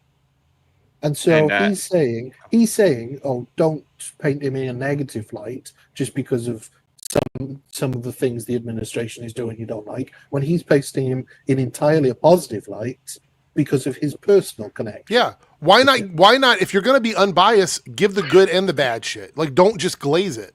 You know what I mean? That's the thing for me. Like, give the good and the bad shit. I think the one thing about politics that has become so weird, at least recently, is that the people on the right think that people on the left are just going to blindly support anything that comes our way. That is not true. I'm extremely critical of people that I've supported, where I say I don't agree with certain things they did. Like, I was not a Biden fan, but Biden wasn't Trump, and that's all I gave a fuck about, because Trump is a fascist, authoritarian individual, narcissist. So anybody on the opposite end of that was going to get my vote. I mean, you know, these guys act like Biden's like a far leftist. Biden is the most center-right fucking political candidate. The reason, ever. Exactly, Bob. The reason why we didn't have him in the news all the time is because he didn't offend anybody. He was so fucking soft on everything that nobody cared. They call him Sleepy Joe because he just wasn't even interesting. I would take Sleepy Joe a million times over what we got right now. Like, what we got now is awful. I don't like. Last night on my podcast with the guys that I normally stream with, one of the things we brought up is how upsetting it is that now we cannot go a stream without talking about something political, even though we never did before, because now it has infected our entertainment in a way that it was never like this. And the people on the other side of this, the Nerdrotics, the Fandom Menaces, all these guys, they never had to talk about any of the quote unquote ideology because it was never that bad. What we have now is literally a government overreach on entertainment and things that we consume, because we have someone in the office who wants to be the only celebrity we talk about 24 hours a day. We cannot get away from it. It's just everywhere. And this is by design. This is what he wants. Yeah. And I just want to address Wow's comment real fast, because A-list and being like having really good acting chops are not necessarily. They're not. A-list is just it means you're in demand and you get booked and put in a lot of things. It has to do with popularity. I would consider Pedro Pascal A-list. Yes, as well at this point. One of my all-time favorite actors, although he has said some cringe stuff, Gary Oldman. I don't know if I'd ever quite consider him A-list. No. Plus, some of the best actors are not A-list. Yeah. What we should be talking about, instead of any of this bullshit, and we can't, because we have to talk about this bullshit, but we'll talk about it now because I just learned about it in the chat. There was apparently a fight on the set of Avengers Doomsday. Yeah, I heard something about that. Yeah. So I was just looking into that. It is not clear who it was yet, but it's apparently two pretty big actors, and one of them made a joke that maybe was a little bit too familiar with the other one. Whenever they don't really know each other that well, the other one got offended, allegedly, and confronted him on set, and apparently the studio had to step in and offered to, despite it costing millions of dollars to do so, offered to shoot their scenes not together. Basically the Vin Diesel Rock strategy of that one movie.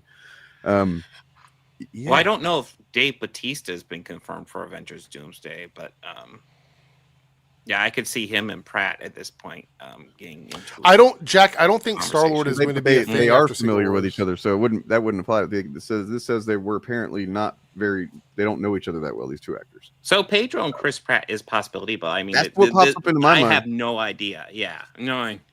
And saying it's two big names doesn't really. Because the movie is full of big name actors. It's like all big name actors. I mean, literally almost everyone in the movie is a big name actor. Well, I mean, you got to think about it. You've got some very prominent people like Ian McKellen, who has done so much work for gay rights, and he's at that stage in his life Patrick Stewart. And at that stage in his life where he's not going to take any shit lightly, because he has no reason to. But then he's also deeply professional, and it's likely he'd just tell the story himself at a later date. So there's a lot of names who it could be. I don't think Guardians of the Galaxy are coming back anyway, because of James Gunn not being attached to it. I think Secret Wars is going to erase a lot of stuff. I think, unfortunately, for people that love everybody else on that team, I think that will be one of the things that gets erased. We might keep like Rocket or something, but I don't think I really hoped we would see the version, or at least some kind of version of the one that was in the end of Volume 3. But I'd love to hear a King Crimson soundtrack too. Kelsey Grammer is, but I don't think Kelsey Grammer is one of these like confrontational conservative people. He doesn't take. I don't think he's MAGA. You know. Yeah. I don't see him going MAGA. I know he's deeply conservative, but I think he also knows when to keep his mouth shut about stuff. But also, I think he's just doing voiceover. Yeah, I think. And he's also he's also a big Star Trek fan, which is really baffling. Yeah, I think they said that they were going to do his scenes as the one we saw in the Marvels, so it's not going to be he's going to be entirely CGI, so he wouldn't have been on set. So none of the voice actors would have been on set. I mean, unless they do him like the Hulk and he is on set. But who knows if they'll actually take the time? No, to I do think I'm sure I read something that I confirmed that he is just doing it. He's not doing mocap. Okay, that's true. Mark Ruffalo is a very open leftist. He is. Yeah, he is. I would say anybody you were that's always able to do that. You could always do that. I would say that almost anyone on set that's fighting is someone that knows they're not coming back. They're probably like, we're done after Secret Wars. We don't have to come back. Yeah, you know one of the Fox men or something probably. Yeah, I mean, we're assuming it's political as well, which might be a bit of a mistake. It might just be a personality clash. It could be. There's a lot of personalities on this. Big personalities, big egos. So yeah.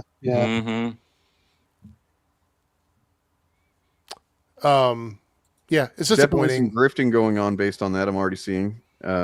You know, there's some videos and stuff that are like, sure, you know, chaos on. Oh the God, I don't have enough hours in the day to debunk everything. I have too much time, too many things. For to the talk record, about.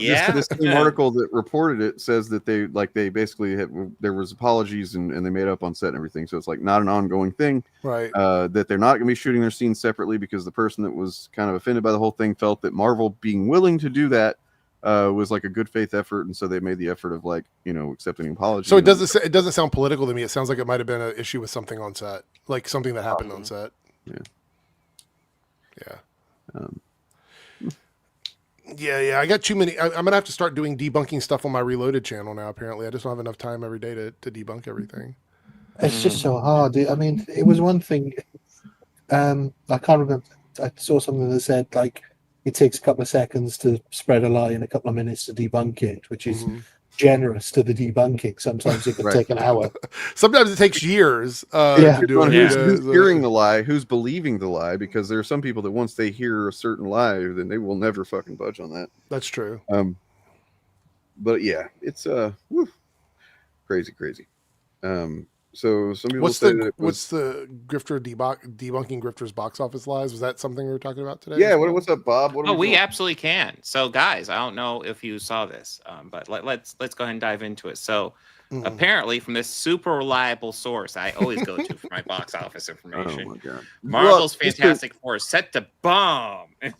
For context, just so everybody knows that we should take this guy very seriously, he is solely responsible for the success of the Guardians of the Galaxy film being made in the first place, because his support of the comic book series that it was based on was so important that's why it got made. James Gunn owes his entire career to him.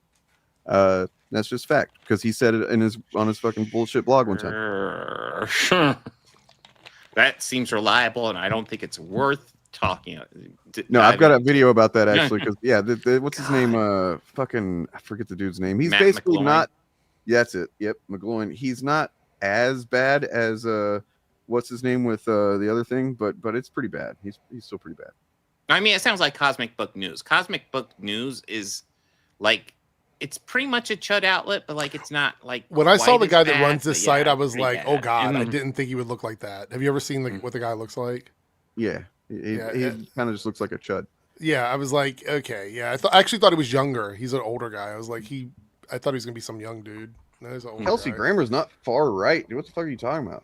I mean, when did that happen?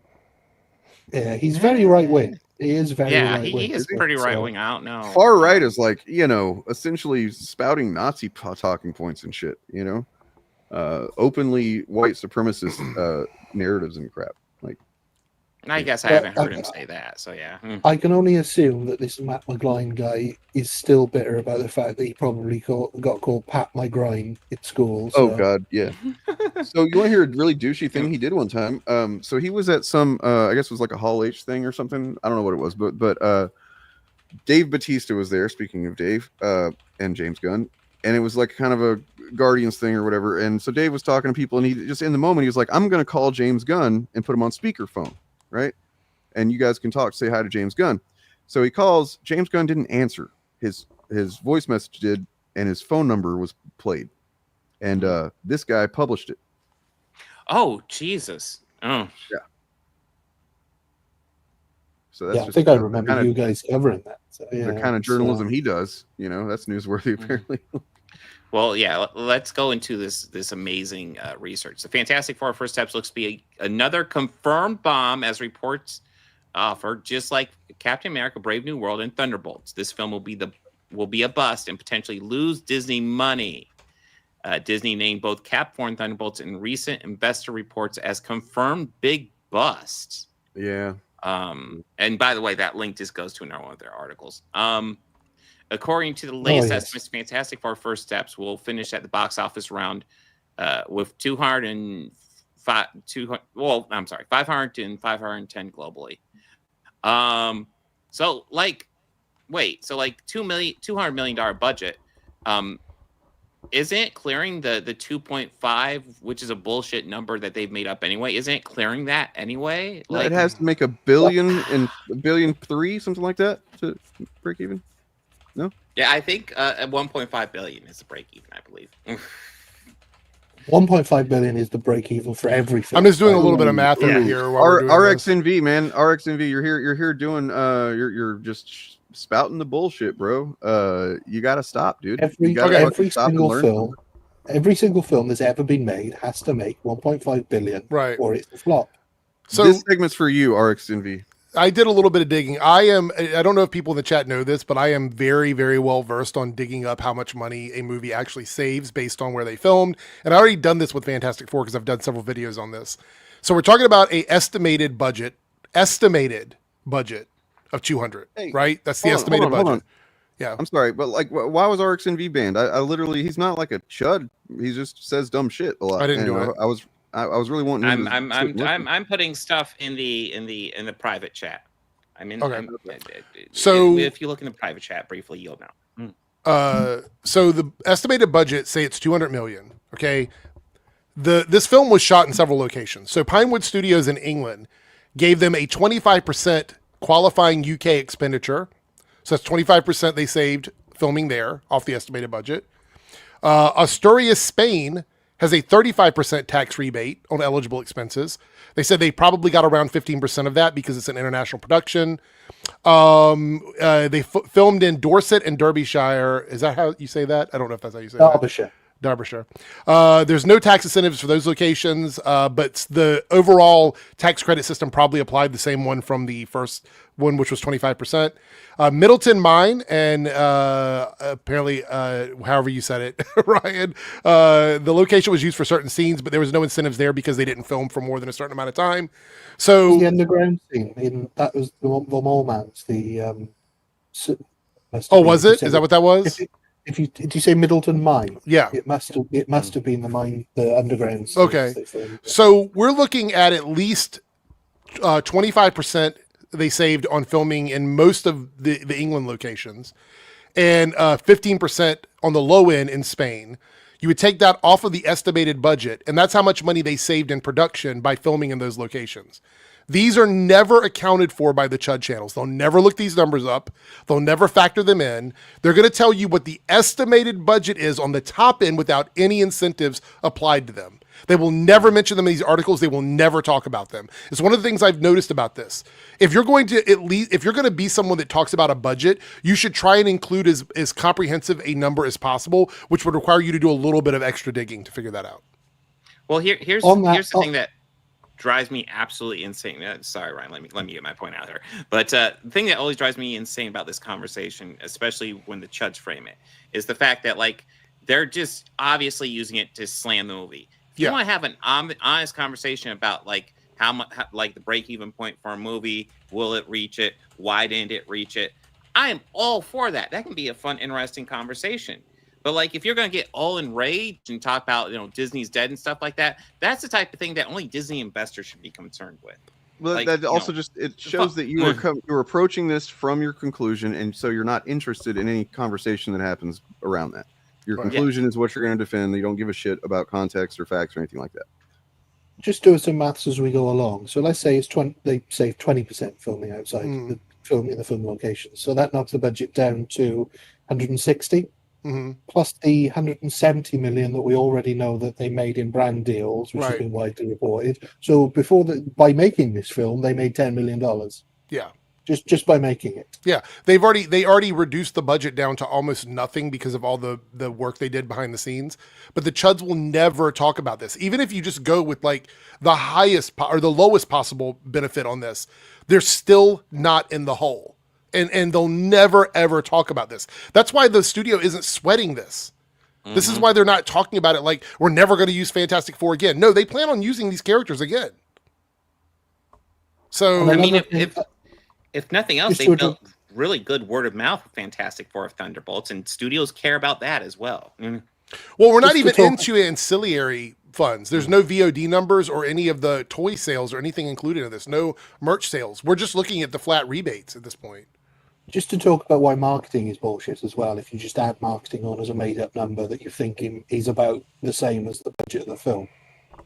Part of the marketing money is the promotion that the actors do, right? The actors go around and they do all the press and everything for that.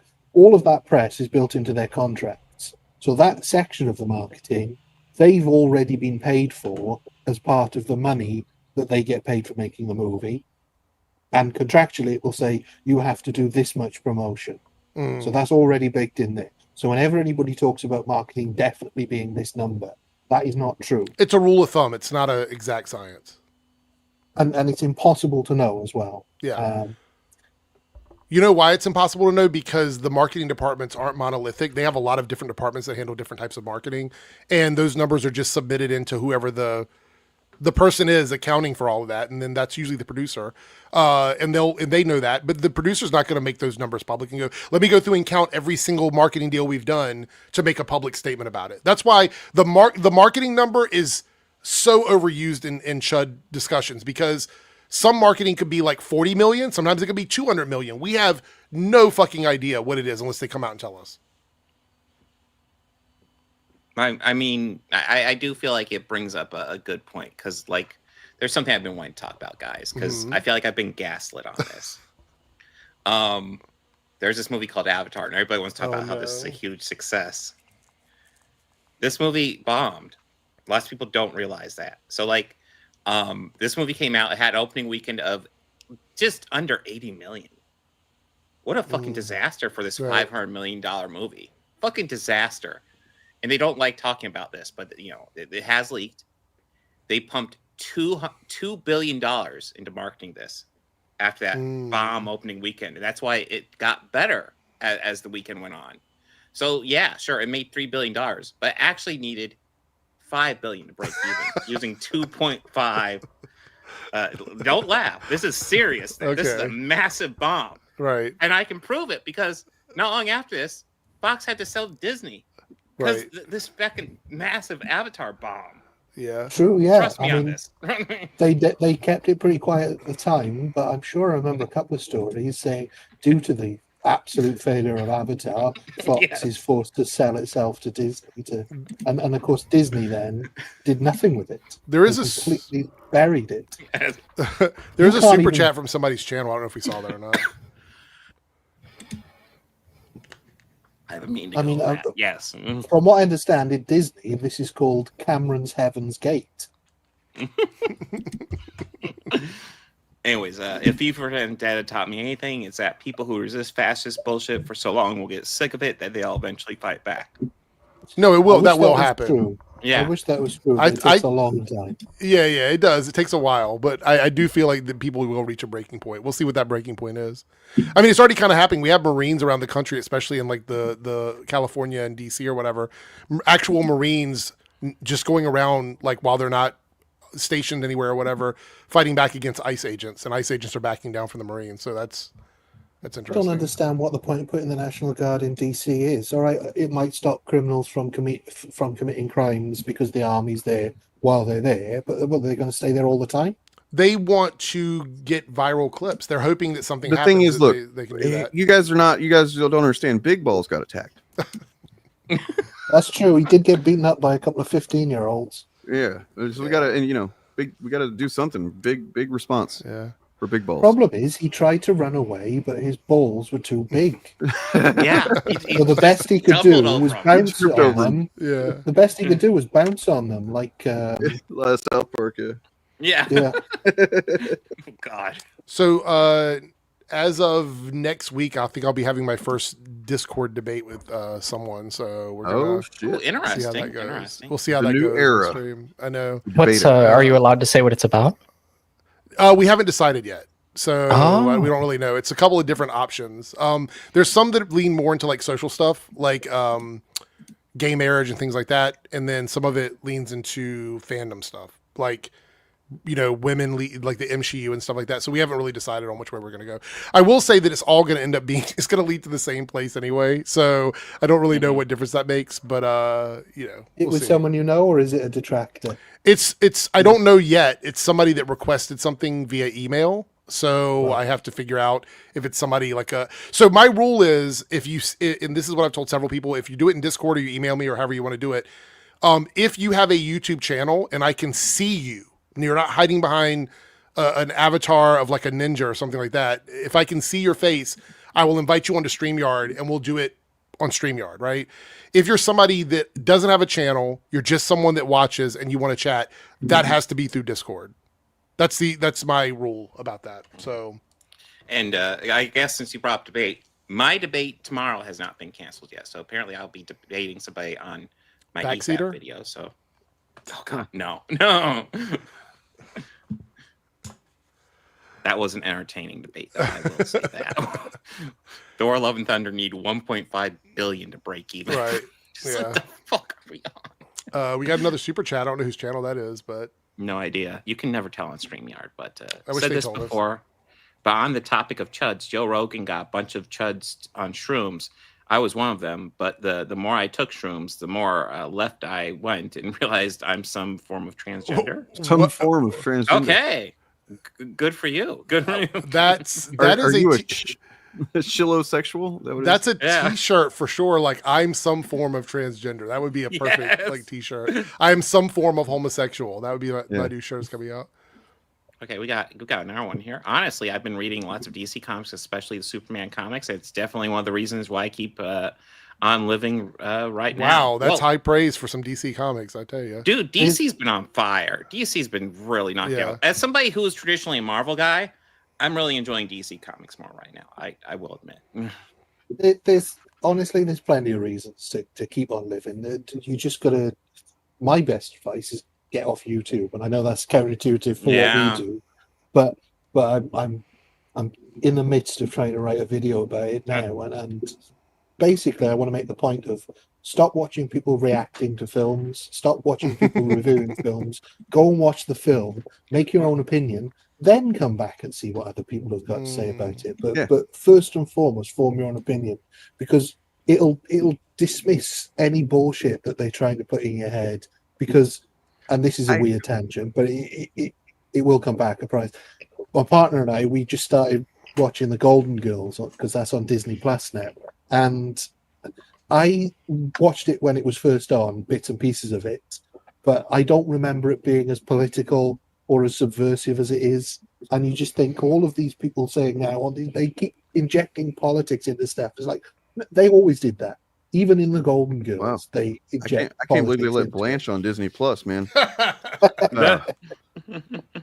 That's we crazy. got Alien Earth on Disney Plus, which is a good fucking show, by the way. I've heard really good things. I haven't caught up. Oh, it is top 2 or 3 Alien thing for like it's nice, really fucking good.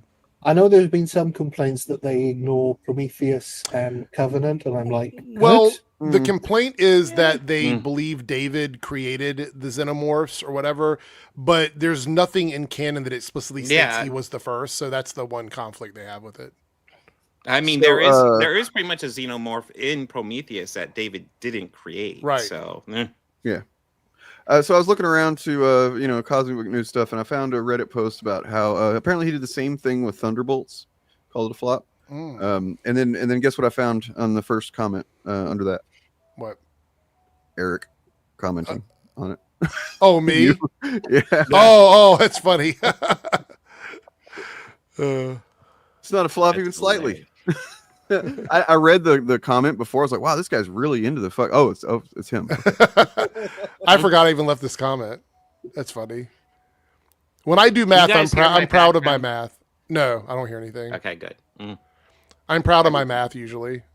I love seeing you guys comment on stuff when I like click on something and I'm like, should I respond to this? And I see that you've already got like a community post. Yeah. We've got bros in different area codes. I need to get you like Chair, I know we talked about it, but I want to do a stream on like trans and gay issues.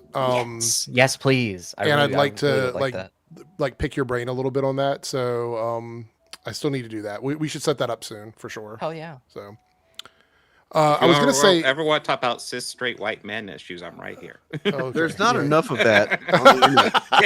I think we need our space to. Yeah, being it's silent. okay, guys. This is a safe space. I will say it's really crazy. I did a video on Asmongold only because he made some comments about like trans people and gay marriage and everything.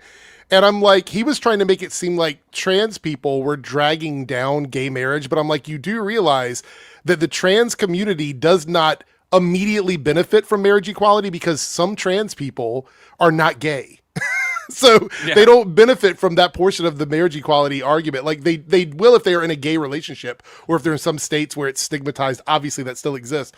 But gay marriage or marriage equality affects more directly like interracial marriage and marriage of gay people. They're trying to scapegoat trans people and saying there should be LGBT or LGB without the T. Is that what Asmongold was saying? That is 100% fucking turf. Exactly. I was like, dude, anytime you see LGBT shit, fuck I was like, trans people are like the backbone of the queer community. Like, what are you talking about? You don't know enough about us to even fucking do that. Like, yeah, you ever see me as mad as I was in that video? I was really angry because I'm so tired of these podcast bros jumping in and acting like they know so much about my fucking community or the trans community, which I don't even know everything about the trans community. I'm adjacent to it, but it's still under the umbrella of queer people. But they jump in and they act like they have all the answers for us when they literally have like the straight community, which is the majority of the fucking planet, has enough of their own problems. Don't tell me what I need to do with my community when you've got shit you can't even handle in your fucking community. It's crazy. Yeah, there's been a lot of like VTuber like drama lately, especially because there's like transgender VTubers, but there's also been a huge spike in like far right like neo-Nazi VTubers. Yeah. And I saw Asmongold respond to one of them. It might have been Yara VT, but I'm not sure. It was her. It was another prominent like trans VTuber. I did see a video on that from Asmongold, but I don't know if that's the one you're talking about. There was one about that. What I'm remembering is there was one where he said something. It was from a stream he did where he was like going on this tirade about like whatever like the bad stuff that he wishes on her, and he's just like straight up saying like it's because I don't like you or whatever. And it's like, dude, you're not even pretending to be principled. Like this is just a shitty, gross man who likes the idea of being hurtful to people who make him upset.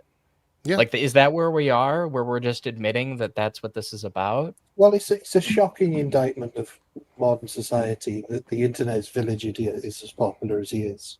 I mean, he looks like a boiled egg that's been dropped on the floor of a barbershop.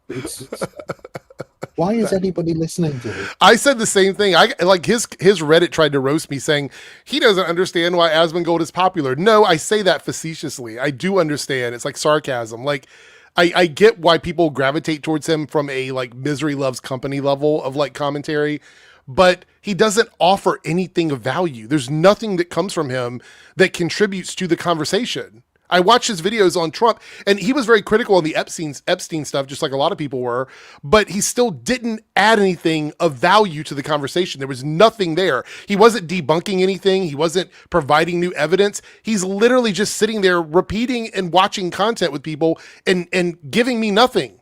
It's like, go on, girl, give me nothing. You know what I mean? Like, there's nothing there. That's all his like, the most insightful Asmongold segment ever of all time is like where he just listens to somebody else, like Reb says Des for like 5 minutes, and then he interrupts it. He says something like, a lot of people are saying this. I think that's true. And then it just goes back to watching the video. Or I'll do something like this. Like he'll be watching something, he puts his hand here. Well, yeah. Scratches his chin. Yeah. And then he looks off the distance. Yeah. I mean, yeah, of course. Of course. You know, and then he starts again. He's like, well, sure. Yeah, of course. Absolutely. Like that's his commentary. It's nothing. He doesn't add anything. And by the way, my comment wasn't just stay out of gay people's business. I was like, stop sniffing our jockstrap. That was originally what I said to him. Because I feel like his nose is straight up in our fucking jockstraps all the time. And there's a lot of straight people in the podcast space that spend more time talking about gay shit than I do. And then somebody had the audacity to come into my fucking comments, send me an anonymous comment or whatever, saying that my channel is too gay. My channel. I saw that. Mm-hmm. I'm like, I should be less gay. Literally almost no reference to gay stuff on my channel other than in the description of it. And he's like, you need to tone it down. No, fuck you. I'm not toning down nothing. This is who I am. And if you find this too gay, I got news for you. Touch grass. Like I've got some gay friends. If I invite them over, it's going to be pink and rainbow shit all over the place. And I love them for that. And I would have them on my stream. Get gayer. I might just get gayer sketchy. I might do videos about who I want to fucking have sex with. They're like, oh, this guy's hot in Hollywood. I want to bend him over and do all kinds. Like, let's get real fucking gay. Like, why not? Holy shit. I have something amazing to show you guys that I just found. Holy shit. All right. So this is all right. So here you got Dexerto. I don't know anything about this thing that's originally posted here. So Twitch streamer Riley CS has beaten her viewership record by 5 times after being temporarily banned from Twitch and accused of hacking in Battlefield 6. Tension from this drama might let Riley turn her stream hobby into a full-time career. Then we got good old Jeremy Prime. Oh, no. Good for him. This can help. So apparently this is a trans streamer. This can help raise awareness for men suffering from mental illness. I'm not allowed to say what I really think. Let it play out. Let it play out. I promise it's worth it. Culture will. I mean, so Jeremy here hating a trans person, getting more views than him. Classic transphobes. Jeremy says, I mean, not that it really matters, but I get more than 1,500 concurrent live viewers. At least you're consistent. You just believe things even if it's not real. I respect the commitment.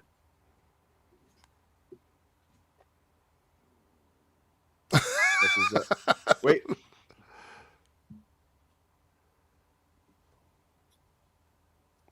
So, you know, just Jeremy being a fucking stupid, grifting, lying piece of shit transphobe. Yeah. Nothing new, but he's, you know, Well, it's really easy to. Funnily enough, I can bring this back to Golden Girls. I know everybody's waiting to hear their hot take on it, but literally the last episode I watched had a character who was a trans man and reveals that they are a trans man, and even after that point, they all still use his correct pronouns. So the Golden Girls could manage it. I actually thought that trans people didn't exist until 2015. I'm a little confused here. I thought that was no, Eric's right. Trans people weren't that's what I was told. You're misremembering. Well, in which case, I was the first one, actually. In which case, these Golden Girls episodes I'm watching, they must be new.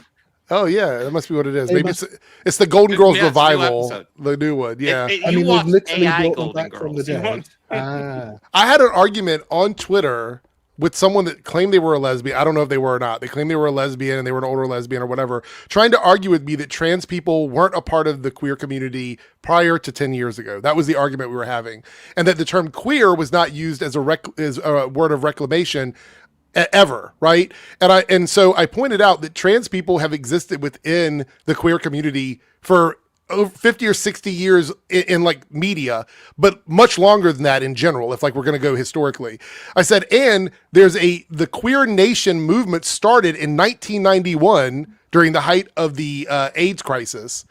And they said, well, prove it. So I linked them to the literal Queer Nation website that the top of it says founded in 1991, right? And then they come back at me and they're like, I'm feeling attacked. I feel like you're not listening to what I have to say. And then they blocked me. I was like, what the fuck? Like, I'm sorry that you don't like reality. What am I supposed to do here? Dude, their feelings don't care about your facts. Yeah. This is going to be huge news to the trans lady who was a World War II veteran and was widely publicised. That's going to be shocking news to her, and to the lady that did the Tron score as well, 40 years later. That they didn't exist apparently. Also, the Wachowski sisters. True. Well. True. And the British magician Faye Presto. And Buck Angel, who was a kind of a piece of shit. Right. I don't know why you guys are inventing people. Yeah, I know. I feel like if it's before 2015, it's not real.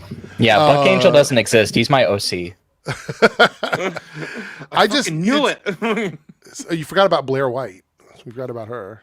Yes, oh, that's my alter ego. It's like a Jekyll Hyde situation. That sounds like Hyde.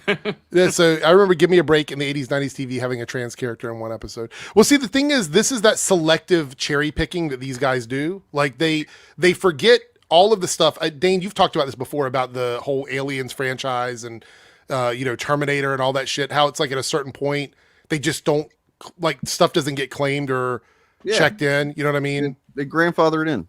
Yeah.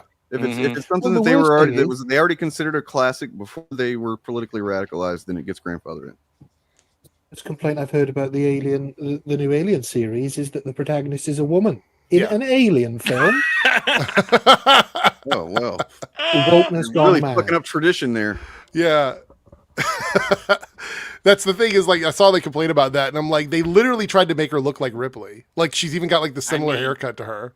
I mean, the fact that they have a woman doing the final girl role is just that's outrageous to me. Right? Why would you cast a woman as the final girl? I don't want to even say the thing that I suspect that eventually they might get to. Hopefully not, but like there is an element of that character that I'm surprised they haven't tried to make a thing out of it yet.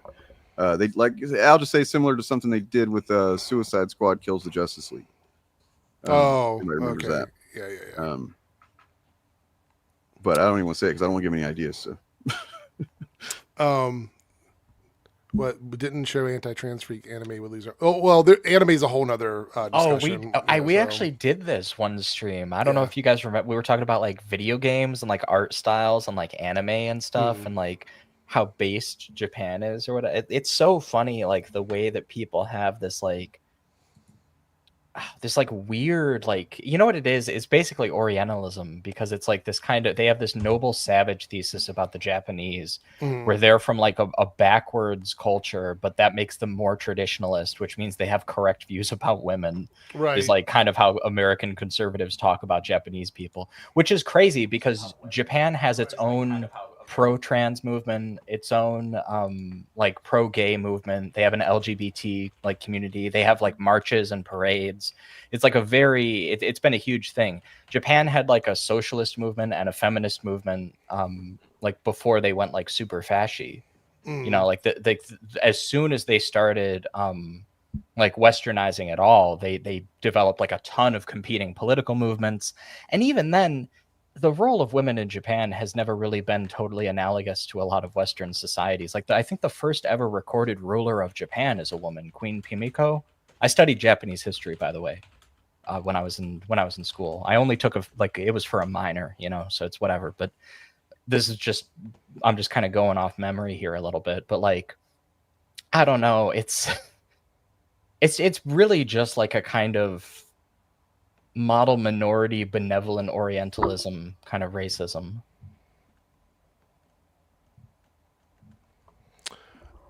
I would love to talk about that. Like, this sounds very interesting to me. I'm sitting here listening to you and I'm like, that would be great for the conversation for us to have on a stream together. I feel like we could talk for hours about some of this stuff. It's really like deep stuff, I feel like. So I have another quick thing, Reddit thing here. Sorry, I'm kind of perusing Reddit. It's okay. I have to go pretty soon, actually. But here's a quick thing. There's Critical Drinker. It's talking about Superman. This is before, where this is in. People are so mad about it. This is what I don't get. Like, people are so determined to defend this movie and claim it as a win. Okay. No one's even talking about it. Yeah. Now, basically, we're just covering it because we're wrapping up our coverage of it. And the fact that it's going digital, but like there's no fan enthusiasm for it as far as I can see. It's like the two of the strategies of a grifter right there. You know, there's the fact that it's, you know, just talking shit on the first place, but then there's the other one, which is you know, nobody's even talking about it, right? Like that.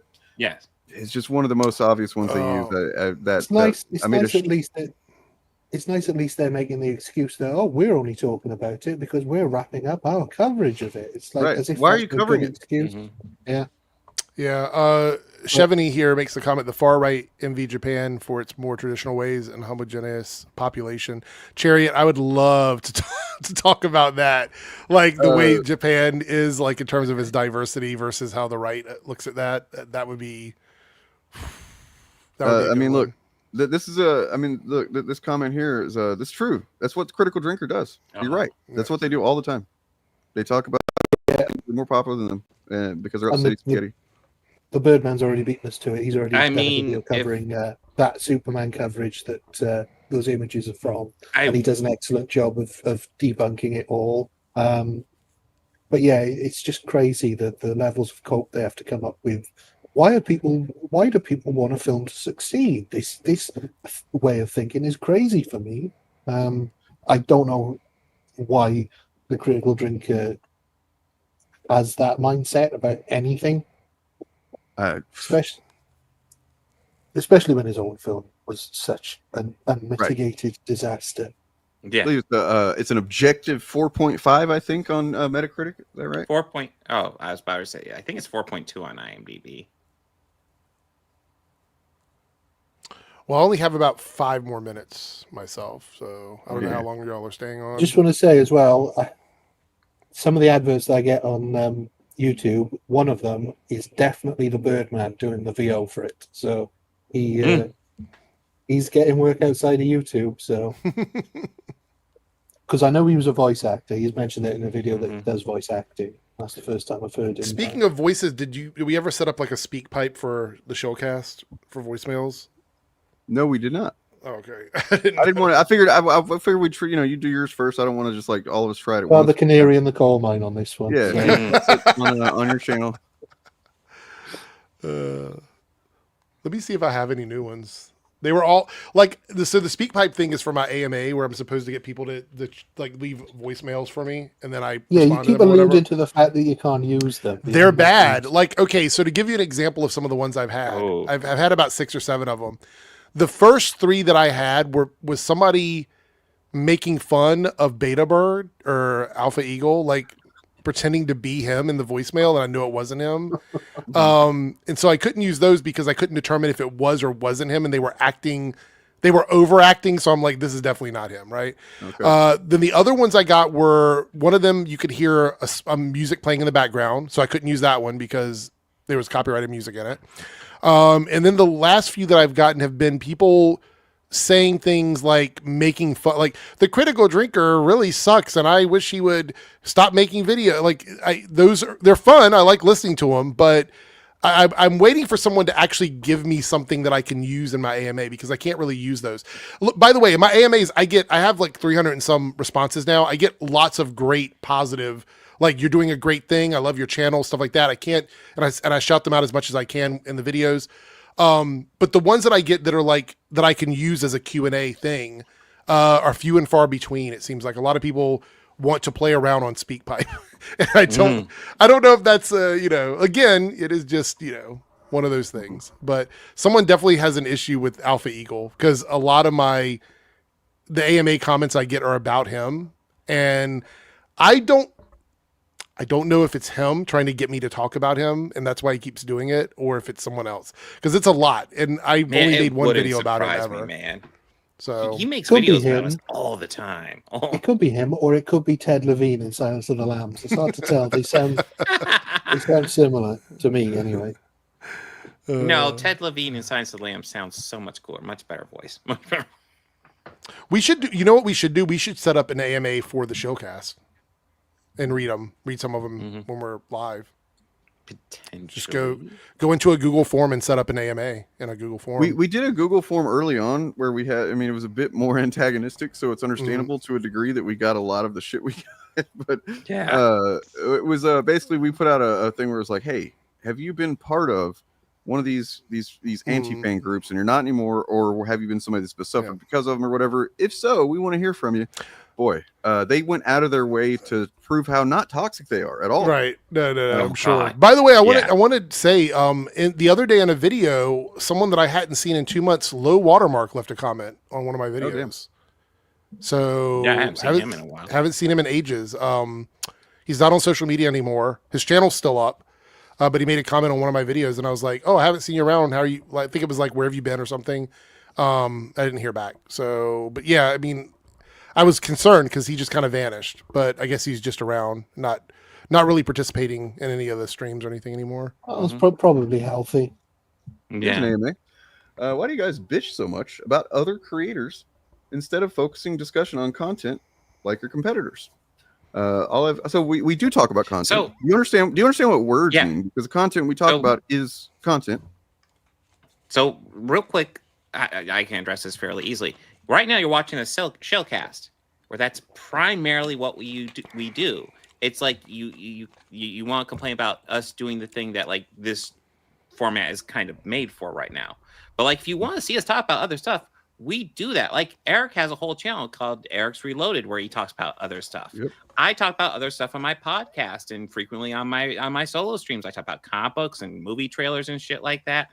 But you guys, Dane has several different types of live streams during the week. Dane has three. Dane has a fantastic video talked about the Incredible Hulk. It's amazing. It's a great fucking video. Right?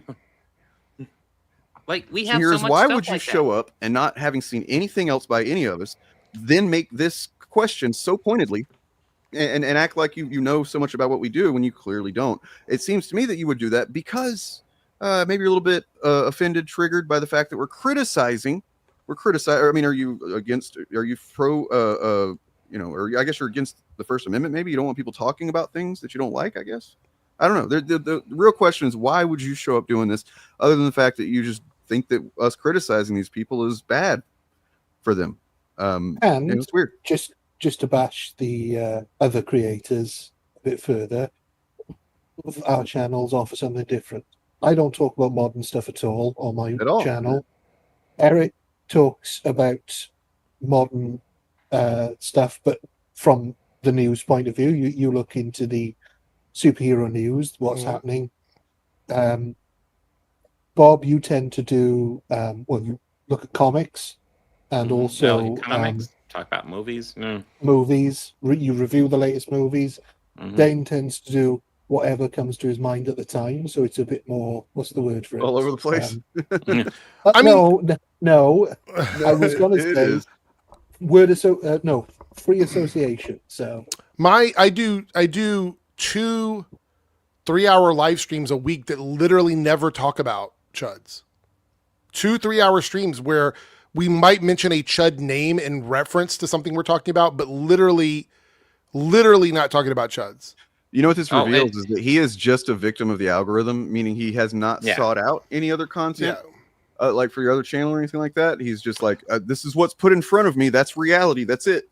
Well, okay, cry more about Melanie Mac. How many Melanie Mac videos have I made? Like 1 in the last 5 months? I don't even know what that let me also introduce another idea. Let's suppose everybody on the panel, all we do is anti-chud videos.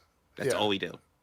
So the fuck what? No, I agree. We're being honest. Yeah. My Debunks channel, that is the literal goal of the channel. Like, it would be like going into Burger King and getting mad that they sell hamburgers. Like, it just doesn't make sense. Go to another restaurant. But also, saying I cry more about Melanie Mac, I'm just curious, what does that even mean? I like, Melanie Mac videos on my channel get limited and demonetized every time I make them. So I don't talk about her very often. I don't like the idea that they come in and shut down the visibility on my channel. So I've stopped talking about her. On top of that, she's dying. Like, their channels are dying. I typically avoid channels that are on the downswing in a major way. Melanie Mac is one of them. She's literally on the way out because she has burned so many bridges that I don't even have to talk about her. She's a clown within her own community. Like, there's almost no point in talking about her. I also want to say point too. Chariot. Sorry. At what point is the content? Sorry. I just want to mention I didn't say Chariot's content as well, which is video essays that, as far as I know, generally don't talk about the chuds at all. Sometimes. Well, sometimes they do, but not. That's definitely not the focus. So to say that's all we do. But yeah, to point out here, like, so you're talking about, you said that to talk about just the content, like the creators were talking about, right? So Nerdrotic doing a review about some Disney Plus show or MCU film, spending the first three quarters of that video talking about the financial history, which often contains lies and distortions of Disney. That's talking about the content. That's talking about this is whether almost always on a video labeled review. Yeah. Half of Critical Drinkers reviews are him recapping the plot exactly. of the film. Yeah, 50% of it. 50% of it. Yep. I appreciate you showing up and asking that dumb question because, you know, it gave us a little exercise here to stretch our legs with some chud bullshit here at the end of the show. I also want to point out, you say you've watched plenty of them, but you also watch plenty of my... If you watch plenty of my content, you would know, number one, that I have a whole different channel dedicated to non-chud stuff, and I do 2 live streams a week dedicated to non-chud stuff. So I don't know what channel you're watching. That the only thing I talk about is Melanie Mack, which I don't know why her specifically. I talk more about other people. Melanie Mack channel. We didn't mention Critical Drinker till like a few minutes ago for like 2 minutes. Right. You know what I mean? Jesus That was one of the Christ. things. There's a few people I've harped on recently, but I typically go in waves. Like I'll talk about somebody for like a month or something, and then I'll find someone else I want to talk about for the next month. You know, it just really depends. Right now, I've been talking mostly about Jester Bell and Ranting for Vengeance recently. Those are the channels that I've really been diving into. So I bet you are happy to help because you are a nameless, faceless person. If you actually had to be responsible for the shit you said, you'd probably be pretty embarrassed right now because of, you know, we just kind of thoroughly stomped your ass and everything you fucking said. On that note, you guys are great. Subscribe to all these people. Oh. And sorry, go ahead, Bob. I was just gonna say, if we're gonna go ahead and do a wrap up, I'm live tomorrow. I have my Tyrone Magnus video is up for members right now. I'll go live on Friday. If you want to see it early, you have to be a member. let me know if he flagged you, by the way. He flagged I am me. kind of interested. I will So- 100% make a video and top out on live stream if he flags me because that could be fun. But if you don't want to do that, look at my Star Trek Deep Space Nine video. Which, by the way, doesn't even talk about Chud, not once. Just saying. But yeah, plenty of content. In theory, I'm gonna be debating somebody about the Mahler video. If not, I'll probably just bring it up to chat to ask what they would like me to cover. But that's what's going on over here. It's I guess your question there, Philip. But the thing is, with the guy like that, when they show up and they ask that question, they're coming from the perspective of either they literally don't think that they're grifters, or they know they are, and they're just trying to, sow discord in our chat. So I mean, asking that question doesn't really get to the point of what he's coming at. And the fact is, if you don't see the value in telling the truth behind their lies, then you're lost in the sauce already, aren't you?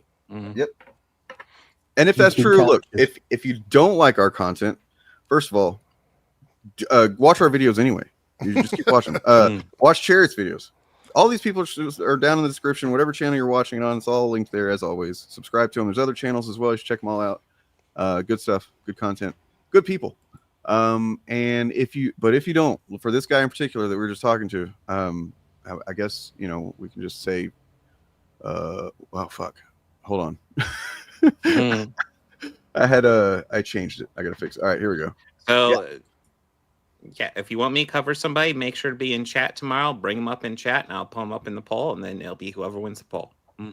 I'll cover Dexter Resurrection on fucking Friday, man. We actually have 2 super chats here to go over. I don't know who's getting them. Oh, it's still in chilling. Be gay, do crime, tax evasion, it's badass. True. Okay. And then peace, love, and Canada and Slava Ukraine. Okay. Thank you for the I'd super actually say I'm more pro tax the rich than I am pro tax evasion. True. I mean, tax evasion. Actually, taxes are pretty fucking necessary, which is whenever they're not applied very well right now. Unless you are rich, you won't get away with tax evasion. Right. either. Right. Mm-hmm. Irony. All right. Yeah. Oh, the one thing I did want to say is everybody check out the new trailer for Fallout Season 2, which I saw that.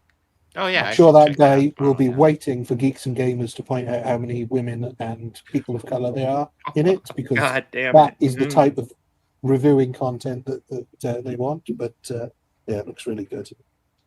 Yeah, it does. Season 1 was awesome, so yeah, I'm pumped. Justin Thoreau looks perfect as well. wow, that seems like not that long ago. But that was the one where literally the trailer is what Griggs was doing the whoa diversity. That's what it was. Diversity. Oh god damn it! All right, I got to get out of here. So yeah, y'all have a good one. Yeah. That one guy in chat in particular. Enjoy the negative grift, guys. I'm out.